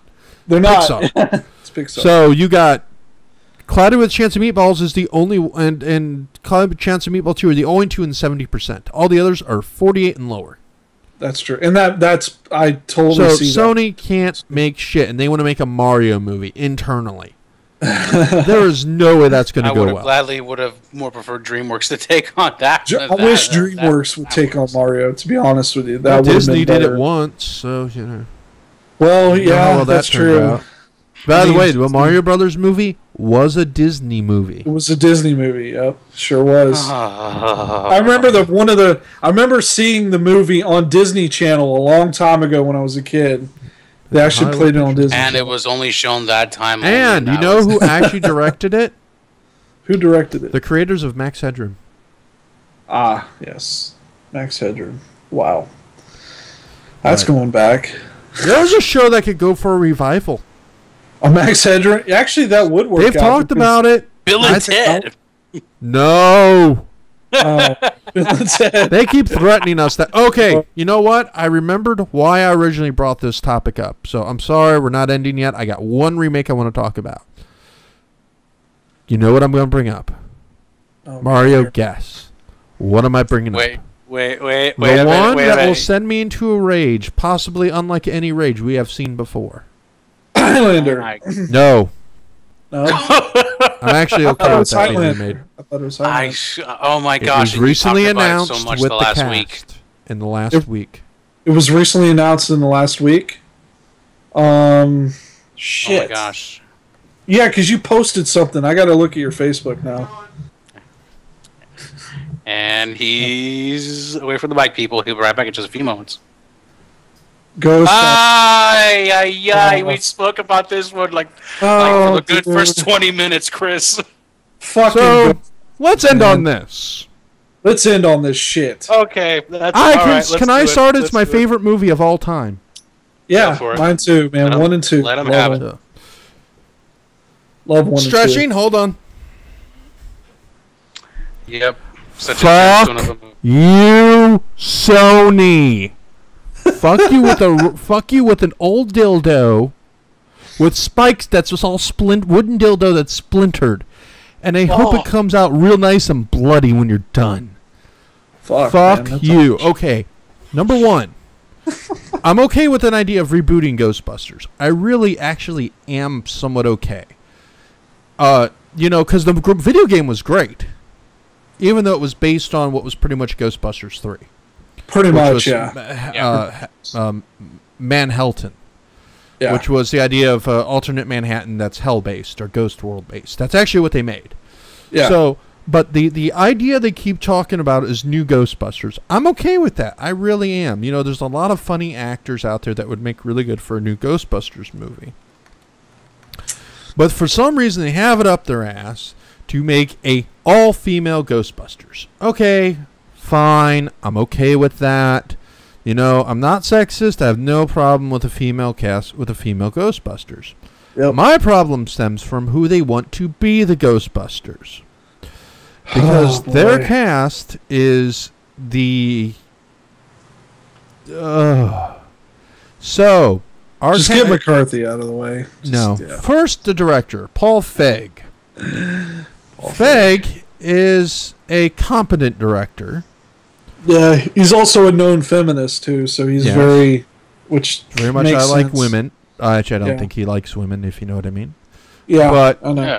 you know, he's made movies like, let's see, what are some of his legendary credits worth? Let's see. Let's skip all his TV because he's done things like Roseanne. He's been in the business for a long time. Yeah. But movie-wise, he's done things like let's see here, on director, rather. Okay, there we go. He's directed several episodes of The Office. Yeah. Nurse Jackie, Okay. Bored to Death, 2 episodes. Weeds, 3 episodes. Mad Men, Okay. Again, I'm going with TV. Arrested Development, pretty good show. But then he hit big time, arguably, with Bridesmaids, or as they call it, The Hangover with Chicks. With chicks, yeah. Which That's basically I'll what give was. it. I heard a really good movie. I've never watched it. Yeah, I saw it. It Now, was his pretty good. follow-up It was The funny. Heat, the buddy cop movie with Sandra Bullock and Melissa McCarthy. So Now let's bad. go It was ahead. Go ahead. It was okay. Now let's start with my first problem with the Ghostbusters cast. McCarthy. I do not like her at all. I've never seen an episode of Mike and Molly, but every movie I've seen her in is, I am the fat, obnoxious bitch. Yeah, and Mike that is Molly, her I forgot shtick. she was small. Yeah. Jeez. In every movie, it's, I'm fat and obnoxious, blah, blah, blah, blah, blah. Yeah, I'm Zal Galifianakis if I was a girl, basically. It is one joke. It is not funny. Look, Yeah. you can be a fat actor or actress and still be funny regardless of that, because you don't emphasize the fact that John Goodman, one of the funniest fucking men on the planet still going. Yeah. Yep. John Candy, John Belushi, all 3, funny as hell. Yeah, they didn't really play up their weight thing too much. Even Candy, who died because of his weight. Farley, he did it, but he did it well. Yeah, exactly. But the less said about Beverly Hills Ninja, the better. Oh, God. But McCarthy is a shitty actress in terms of she's a one-note actress. Now, I heard there's stuff she is great in. I believe it, because she does seem like she can act. But she's kind of like Jim Carrey, and she has one note, and she doesn't deviate from that because that's what people like. And I don't. Ghostbusters does not lend itself to that humor. Not at all. It is a realistic film. It is Ghostbusters work because it is a serious thing with comedic elements. Ghostbusters is a sci-fi horror drama. Sci-fi horror drama, yeah. Dramedy. Almost in. Yeah, it's it is- literally it's all of these these fr- elements. But the problem is they're going to put too much emphasis on the comedy. Yeah. Yeah, they are. That's where it's going to fuck up. Because movie Because is where a it is comedy. nowadays, you want to make them laugh more than make them think too much. Exactly. Because to give you an example, Chris, go right, ahead. guys? Talk about the scene in Ghostbusters 1 where they're at the top, right? And where of course she asked, "Are you a god?" and he says no, and then knocks the fuck out of him. He's like, "When someone asks you if you're a god, you say yes." Yes! Shit like that. I mean, it's like this. It's a serious moment where they could die, right? They almost died, and and then go funny like that, and just go right back into serious. I mean, unfortunately, that's the thing. I know we're not going to see in this new movie, in this remake. We're not. The movie is going to be. No. It's going to be campy. It's going to be very And campy. this is really what made me guarantee. want to talk about revivals, reboots, and remakes, which I almost forgot about. The whole reason I wanted to do this episode was Ghostbusters. It's a property that's better off left alone. Just leave it alone, yeah. Ramis is dead, unfortunately. I don't think Aykroyd is not involved. Murray wants nothing to do with this shit at all. Why would Asshole. Yeah. he? He's not an asshole. I don't know. I just think he should He's like, have. if you can't give me a good script, I'm not doing it. Yeah, I guess in that I can't fault aspect, the guy. I respect that. I respect Because that. he felt but Ghostbusters 2 was nothing more than a cash grab, which Ghostbusters 2 is nowhere nearly as good as Ghostbusters 1. no, it I wasn't like good. Ghostbusters 2. It's just not as good. But we're seeing them do this again where they try and revive a long dormant franchise without knowing what made it work. And I don't see Feig doing this. Nothing I see indicates this to me whatsoever from what I've seen. Yeah. And nothing McCarthy, and we got Kristen Wiig, who again, also in her also in that SNL. She's SNL alumni. She's got that same. She does that same kind of shtick where it's like the not funny, you have your kind fan of on stale humor. Like she's a straight faced. I'm gonna say something that you're not gonna expect from a chick. Dude, do you have your fan on? Yeah, I was trying. Can you hear it or something? Yeah, it's like vibrating. Okay. Matt, I did want to bring up something here myself. Okay, at least on my. Let me talk about the cast just real quick.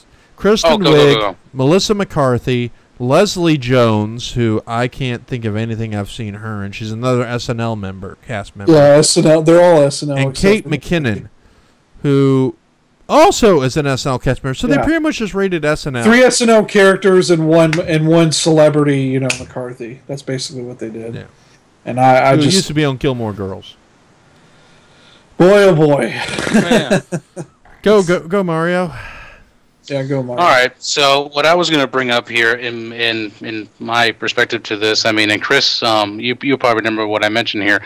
My wife, coming back to my wife's opinion about this. I told her about it, and she started reading about this, and she basically said this. She's like, okay, I'm all for, as you mentioned, Matt, I'm all for the change on this part. Okay, that can be dealt with. I'm all the gender the gender switching. All right, we'll give that a shot. But why can't we just do something completely different? Why potentially ruin something that is as timeless as it was back then, as it still is now? Why? Money, just money, make something money, different. Money. Well, what it comes down to. Oh, go ahead, Mario. I was gonna. And that's kind of just the overall thing to say. Yeah. If you have an idea, turn it into something completely freaking new. Then See, because what me and Mario were talking about, we had a conversation. Unfortunately, it was I think before we recorded, but the deal is this. Okay, when it comes to gender changing or race changing of characters, it's becoming very common nowadays with comics, with movies, with TV shows, anything that has to do with a remake. They go to the original content, they decide to make something new, and it's like automatically in their heads they have to immediately go to their 3 cards: race, it's either race, sexuality, or gender in a way. Or gender. Yeah, and it pisses me off because it's all for agenda purposes. It's not for the sake of artistic value. It's not for the sake of originality. It's because because he's a feminist. Feig obviously wanted all female.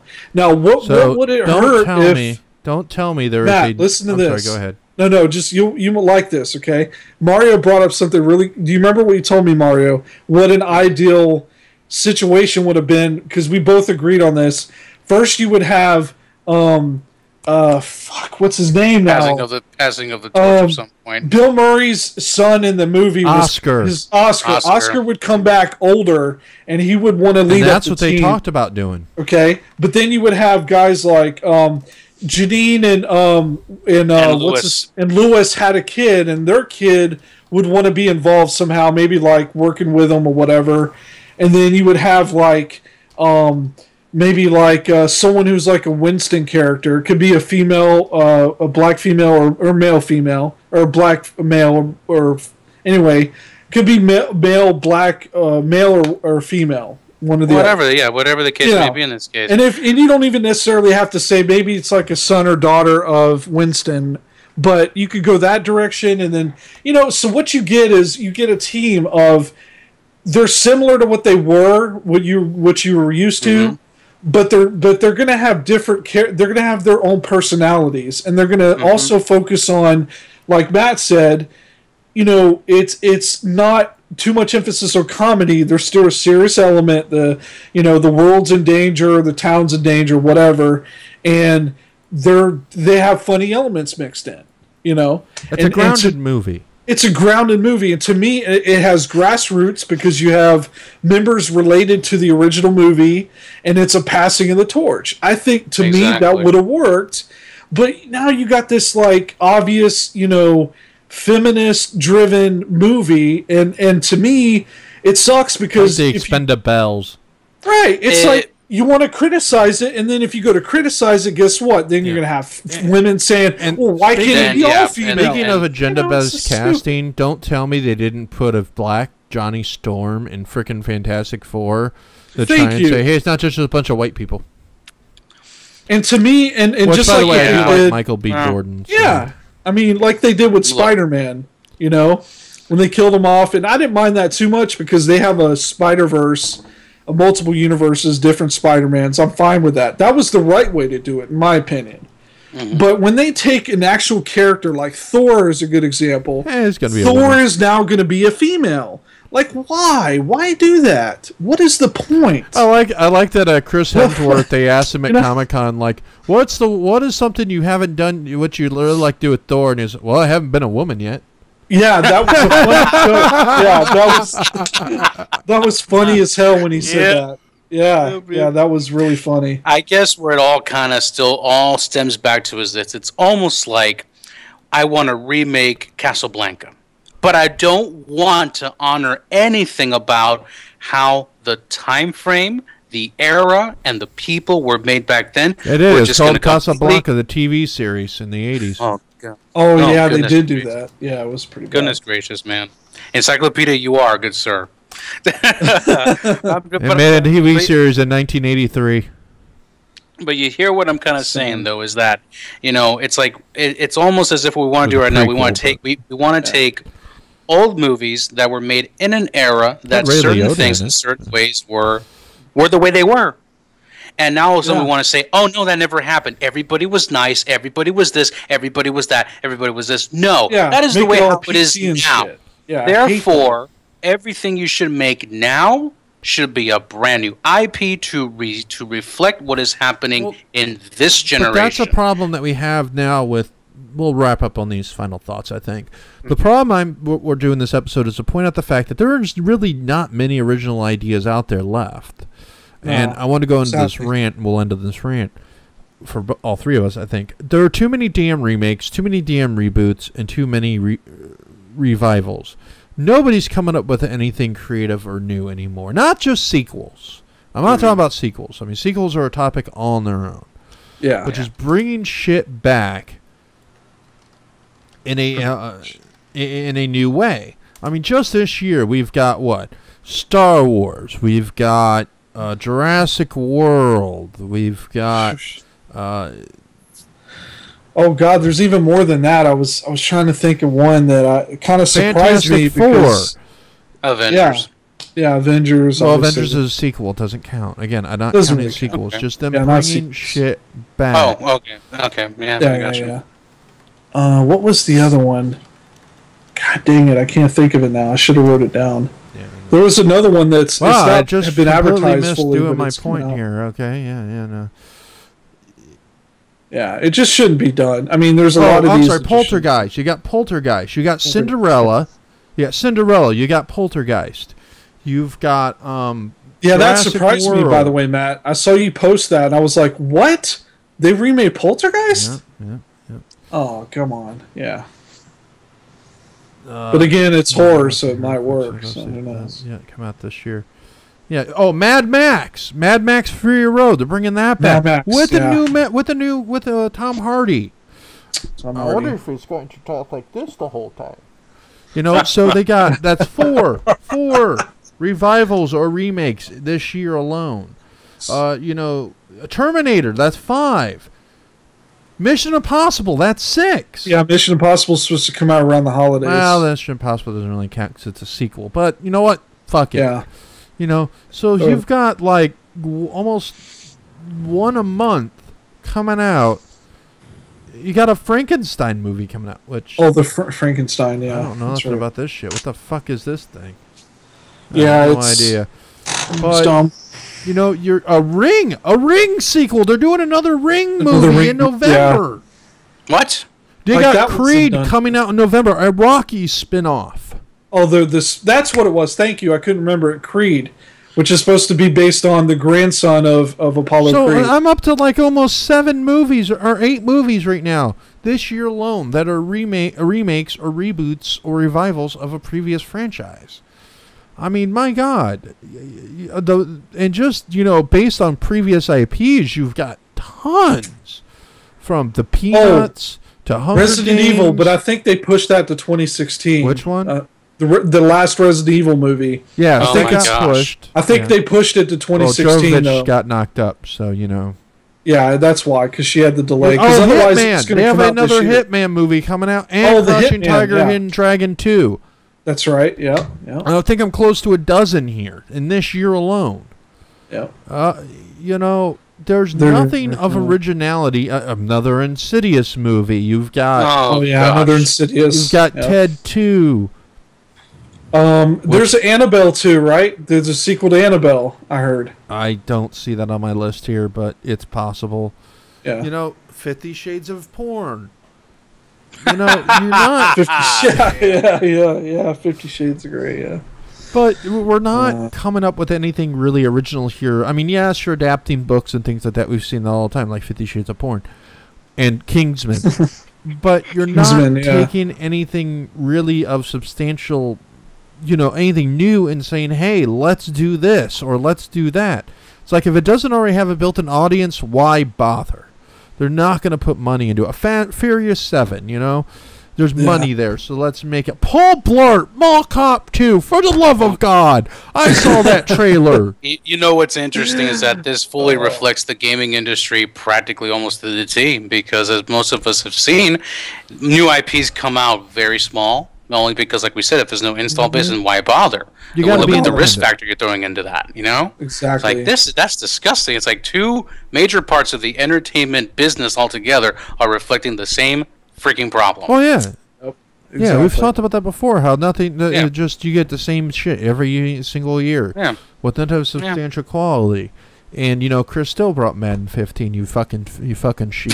But, Fuck you, man. it's the on the best- Xbox One, it's got back. No, fuck you, you It's still the bought that best shit. Madden game that's been made. Every single okay? one No, is, but that's it's not saying called- anything. And then next year will be the Super best NFL Madden Blitz. game ever Ever, made. yeah, Okay. exactly. No, man, I heard what they did it to the was fucking NFL Blitz hockey back in game the was day. pretty bad. I love Blitz. But again, you're not creating. You need to come up with something new and creative, or something. Take risks from now on. Just because it doesn't have a built-in market doesn't mean it's not going to work. We're never going to see another thing like we'll never see another Star Wars. no, We'll never see another Matrix. No. But you know what No though? one- You know what no is one good dares news to go though? beyond those bounds. But you know No. what's some good news? You know what's light at the end of the tunnel, though? And I have to mention this because we're kind of getting into it. I have friends that are into it already. Is the independent film industry. Sure. Independent films are starting to take chances, and you're seeing a lot of more people, believe it or not, than ever before are actually giving more attention to independent films than regular movies. You want And to it's know? because they're taking chances. They're doing different stuff, original stuff, and But you're for not going to what- see anybody throw $22 million or whole $100 million at a chance anymore. No, they're not. Most of whom, there are there's plenty of stuff that have failed, like all the tween mance novels, like Mortal Bones and things like that. Yeah. They've failed. Vampire But Academy. they still threw quite a bit of cash at it. But you have some successes like Divergent and Hunger Games. Yes. Vampire Did you see the Academy Divergent flopped. sequel trailer? Did you guys see it yet? No, I never. It's watched out the first because it comes out in May, I guess, in May or something, or March. March 20. Dude, it looks awesome. You got to look at the trailer when we get done. I was going to mention something about with indie film. Man, you hear that? I- What the fuck is that? Yeah. Bad jackass. What? I like Divergent, man. Shut up. Anyway, You like Twilight? I, I didn't I like was it. Anyway, just moving on. I got Facebook posts. I can post them. Die in a fire. Oh gosh, you guys. What I was going to say was that indie films, and this goes in conjunction with Chris here, definitely to say, well, yeah, like you said, Matt, I don't think anyone's going to be tossing $100 million into one particular film just because it's indie and he wants to take a chance anytime soon. But yet now they have a tool that I would probably want to say in the last, 5 years, probably 6 years, has taken off, that I think everybody's going to jump on the bandwagon to do something with it. Kickstarter. The moment you can either propose, look what happened with Veronica Mars. Veronica Mars got a movie, a revival, because of people pitching in money, which is pretty awesome. Yeah, Pebble, my watch that I have that's fucking awesome. Talking about movies.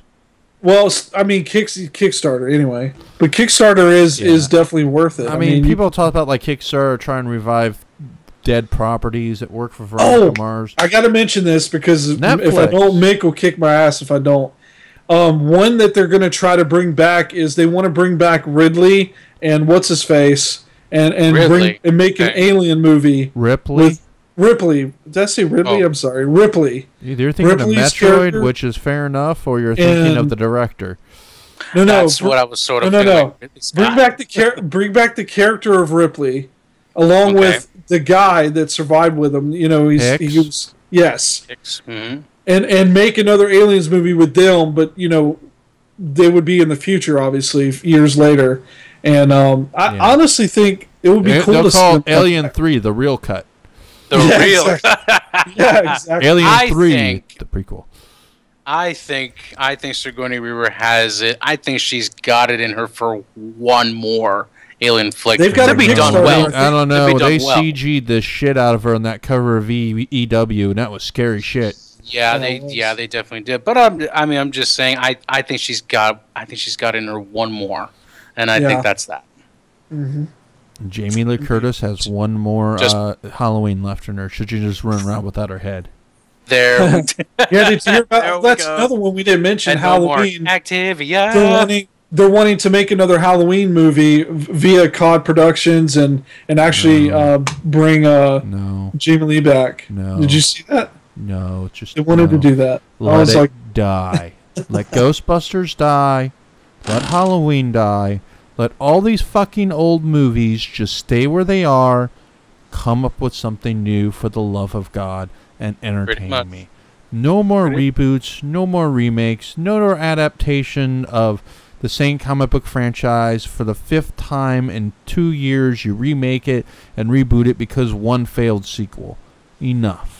Yes, I'm looking at you, Spider-fucking-Man, with another sequel, another reboot probably coming up here in another year or two. Yep. Enough. Look, I love the Marvel movies. I love the DC movies. I love stuff based on books. I really do. There's a lot of things I've enjoyed over the years based on previously existing properties. Hell, most movies are based on previously existing properties. We don't even know it. Yeah. But the thing is, you need to, at the same time, mix it in with stuff that is new and original. We're not going to... I want to see another Matrix. Not the Matrix, but something like that. And as much as it is now the cool thing to hate on the Matrix, you got to remember, when the Matrix first came out, there was nothing like it. I mean, it is the same fucking year Star Wars came out, and it was Episode 1. It was a far better film than Episode 1. Oh, yeah, way better. And one of my biggest regrets of movie-going history is not seeing that in theaters. But The Matrix is an amazing film, in my mind. Still is. Sequels, not so much. But we're not going to see anything that risky again because nobody wants to do that. Mm-hmm. And we need to encourage studios to take chances again. You know, but unfortunately, because they divested themselves into other markets and things like that, we're probably never going to see it. Hell, Sony's wrote off, like, what, $10 billion last year or some stupid shit? Yeah, a lot of money. The only thing making money is their PlayStation brand. Everything else is losing money. Pretty much. I mean, Legendary had their first flop, so God knows what may happen to them now because they had their first 2 flops between Seventh Son and whatever movie just came. They had 2 movies just came out that both flopped. Seventh Son was one. I forgot what the other one is. But, you know, studios that would take a chance are now starting to, you know, create bombs. And I hope that doesn't change their plan because this is the same company that gave us the Godzilla remake. Yeah. You know? It almost makes me because... And Pacific Rim. Oh, I know. We gotta keep Guillermo del Toro. We gotta keep him happy. Yeah, Or they we got that Dracula remake that's supposed to be a reboot into a new franchise, into a shared universe of Universal monsters with the Mummy and Frankenstein. Nobody fucking wants that. Yeah, I saw that. Nobody fucking wants this shit. But yeah, I know. We should have another one, like another topic about, like, maybe, I don't know if you want to talk about this matter or not. It's called maybe anime movies that can potentially be put into like live action. And I'm not talking about the last couple things we've had the last 10 years. Seriously, ones that have probably been on the back burner for so long. Hey, I like Speed Racer. Fuck all y'all. I like Speed Racer. I like Speed Racer too. I know people like, oh my god, it's like a giant cartoon. That's a fucking point. That's the point. It's supposed to be. I know. You know. I'm not giving much hate to it. It's just something just didn't work all the way. I mean, it was. Now I'm gonna go watch it, guys. Thank you. I'm gonna go watch it. I love Speed Racer. I swear to God, I am. Fuck all y'all. I like Speed Racer. Yeah, we'll talk about anime that could be adapted. I mean, but there's shit they've been threatening us for years, like that, like Evangelion, which probably will never happen. Sailor Moon. God forbid. I mean, I'm Let me put it this way. Japan, I love you. For the love of God, quit trying to turn anime into a movie. Every time you guys do it, it fucking sucks. But that's a topic for another time. Anyways, so Chris, where can they find you? Well, guys, my site, I was sick for almost 2 weeks, so I didn't finish putting it up, but I have the address. It's therealcartman.com. That's therealcartman.com. And also, when you could go there, just keep trying. It'll be probably done. I'm off tomorrow, so I'll probably try to finish it tonight or tomorrow. But basically, I'm going to start doing YouTube shows. My first show is going to be called just Cardi TV. And it's going to be 5-6 minutes of me ranting about a specific topic. And yeah, it's good. I hope you guys will like it and give me feedback on it. And subscribe to my YouTube channel, which is also The Real Cartman with 69 at the end. I couldn't get just The Real Cartman because some random douchebag from Asia fucking has it. And I was like, what? Like, didn't make sense. But, like, you're not Cartman, motherfucker. And I heard that you may actually have a Twitter, and you actually tweet now. Yes, I have a Twitter as well. Listen to watch Call Me Cardi at Call Me Cardi. Watch Cardi get into battles with Tampa DJs. Oh, dude, Robbo. I want to punch him in the fucking throat so bad. I would just. Oh, anyway, but yeah, you can catch me on at Call Me Cardi, and follow me definitely. And are you going to be posting some shit actually on 4TW and doing some actual content for us? Yes, I'm going to do what I decided. Cardi TV is something that I'm doing on my channel, and then I'm doing a separate show that is kind of similar that's going to be posted exclusively on 4TW, and it's going to be called 5 Minutes of Torture. Well, I haven't decided on the title yet, but basically the premise is I'm going to summarize into 5 minutes of my reactions to watching a specific movie. I'm going to pick probably the crappiest movies you can imagine and put myself through torture by actually watching it. I think you should call the show Die in a Fire. Probably will. I'll probably do that. Maybe Die in a Fire. But you'll see me react to it and, yeah, just be warned. I'm a little bit on the cursey wordy sidey, so really if you haven't noticed. Don't fucking say. Mario, where can they find you on the interwebs? Still in the same place as most. Facebook. Mario Banegas. Face. And you can find me on AdmiralJoker.com, even though I don't post there. But I have been posting more and more content lately to 4TWNetwork.com, including the fact that I just minimized Skype on accident. Sorry. Way to go, jackass. You can find me on 4TWNetwork.com. Read my recent dissertation on the abandonment of rural America by ISPs. It's an interesting little op-ed in my mind. I actually have some content I'm going to be producing really soon, including a review called Joker Takes, which are going to be short little reviews on various video games. starting off with one of my favorite franchise, of all time. I can let you guys ponder what that is. You two probably know what it is. Is it My Little Pony? Chris, I'll let you guess it first. Yeah, My Little Pony, right? It's a video game. Oh. It's a video game too. It would have to be Pac-Man? Yeah. I'm going to review the fucking Pac-Man and his Ghostly Adventures games. Zelda. Okay, Zelda. Link, you know. The Legend of Zelda. Legend of Zelda. Yes. It's with my big fucking sword. Yes, I'm going to be reviewing Zelda. I'm actually going to be doing a Let's Play on Twitch next week. Maybe tomorrow. Okay. So I'll post up there if you guys want to watch me. Probably be late Monday. I'll do a live stream. Wouldn't that be funny if I did an episode of Cardi TV and the title would be All Zelda Games Are Overrated? Yeah. Pretty sure somebody here would probably kick my ass in real life if I did that. No, I'm actually okay with that mind. I mean, if you can put up a decent argument on why you don't think the Zelda games are any good, okay. I have yet to hear a convincing argument on, it's the same shit over and over again. Well, okay, but explain why it's the same. You gotta rescue a princess. Not in all of them. In fact, in the last one, I don't think I had to rescue Zelda once. Actually, she saved my ass a couple of times. Saved your ass. I was gonna say, yeah. Chic, yeah. Yeah, the mechanics are... But, yeah, I'm not getting into that. But I'll be interested. I'll debate you on the merits of Zelda anytime. I'll debate anybody on that shit. But, you know... I mean, you want to talk about overrated franchises, you buy Madden. Son of a bitch. Oh, boy. That literally is the same shit every year.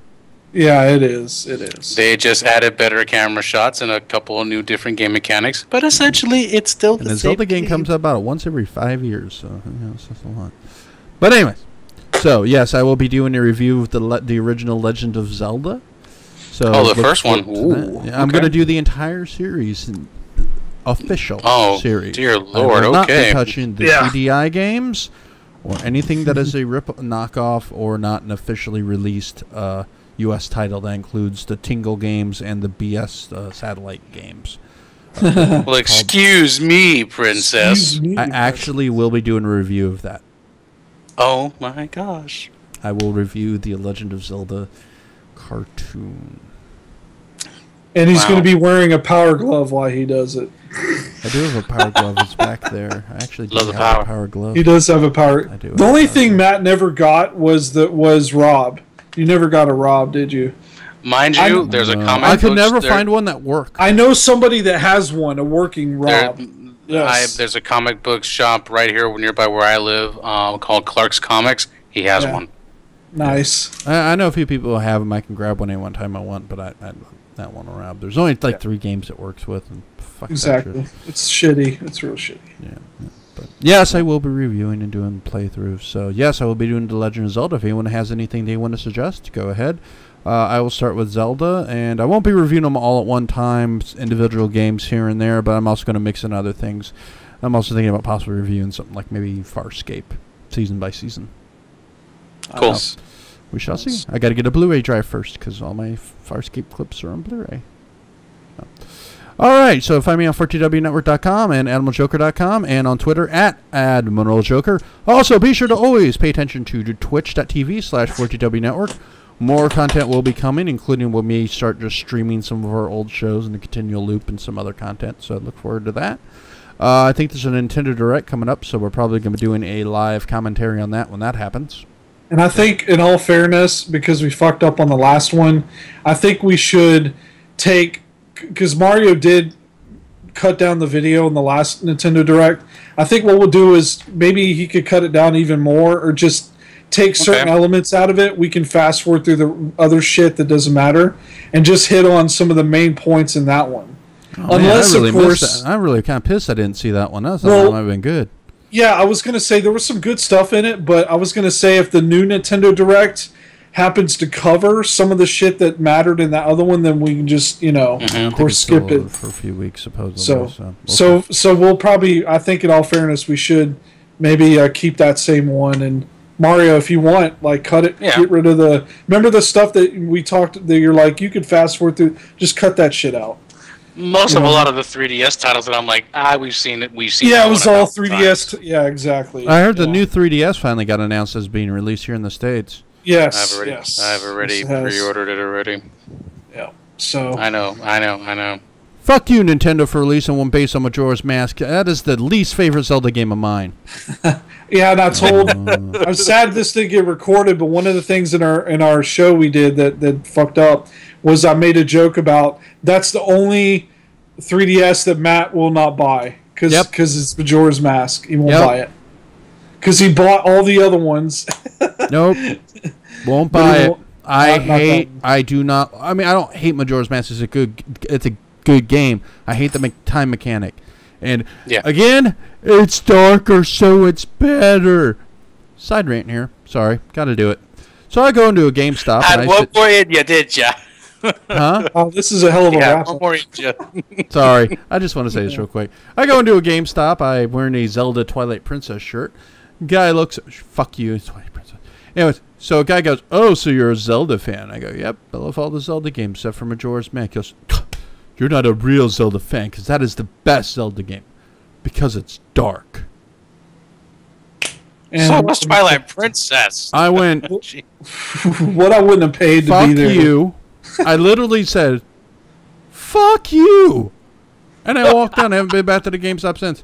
My wife's like, "Wow, he was on a call." That guy doesn't work there anymore, by the way. The smart ass that he hasn't been there in a long time. Yeah, I've never been so pissed off in my life. Yeah. Well, no correction. But, all right, so you guys have a good night. Yep, you too, guys. Take care. Majora's Mask sucks. Woo! One more in him. Yeah, to get that last word in. All right.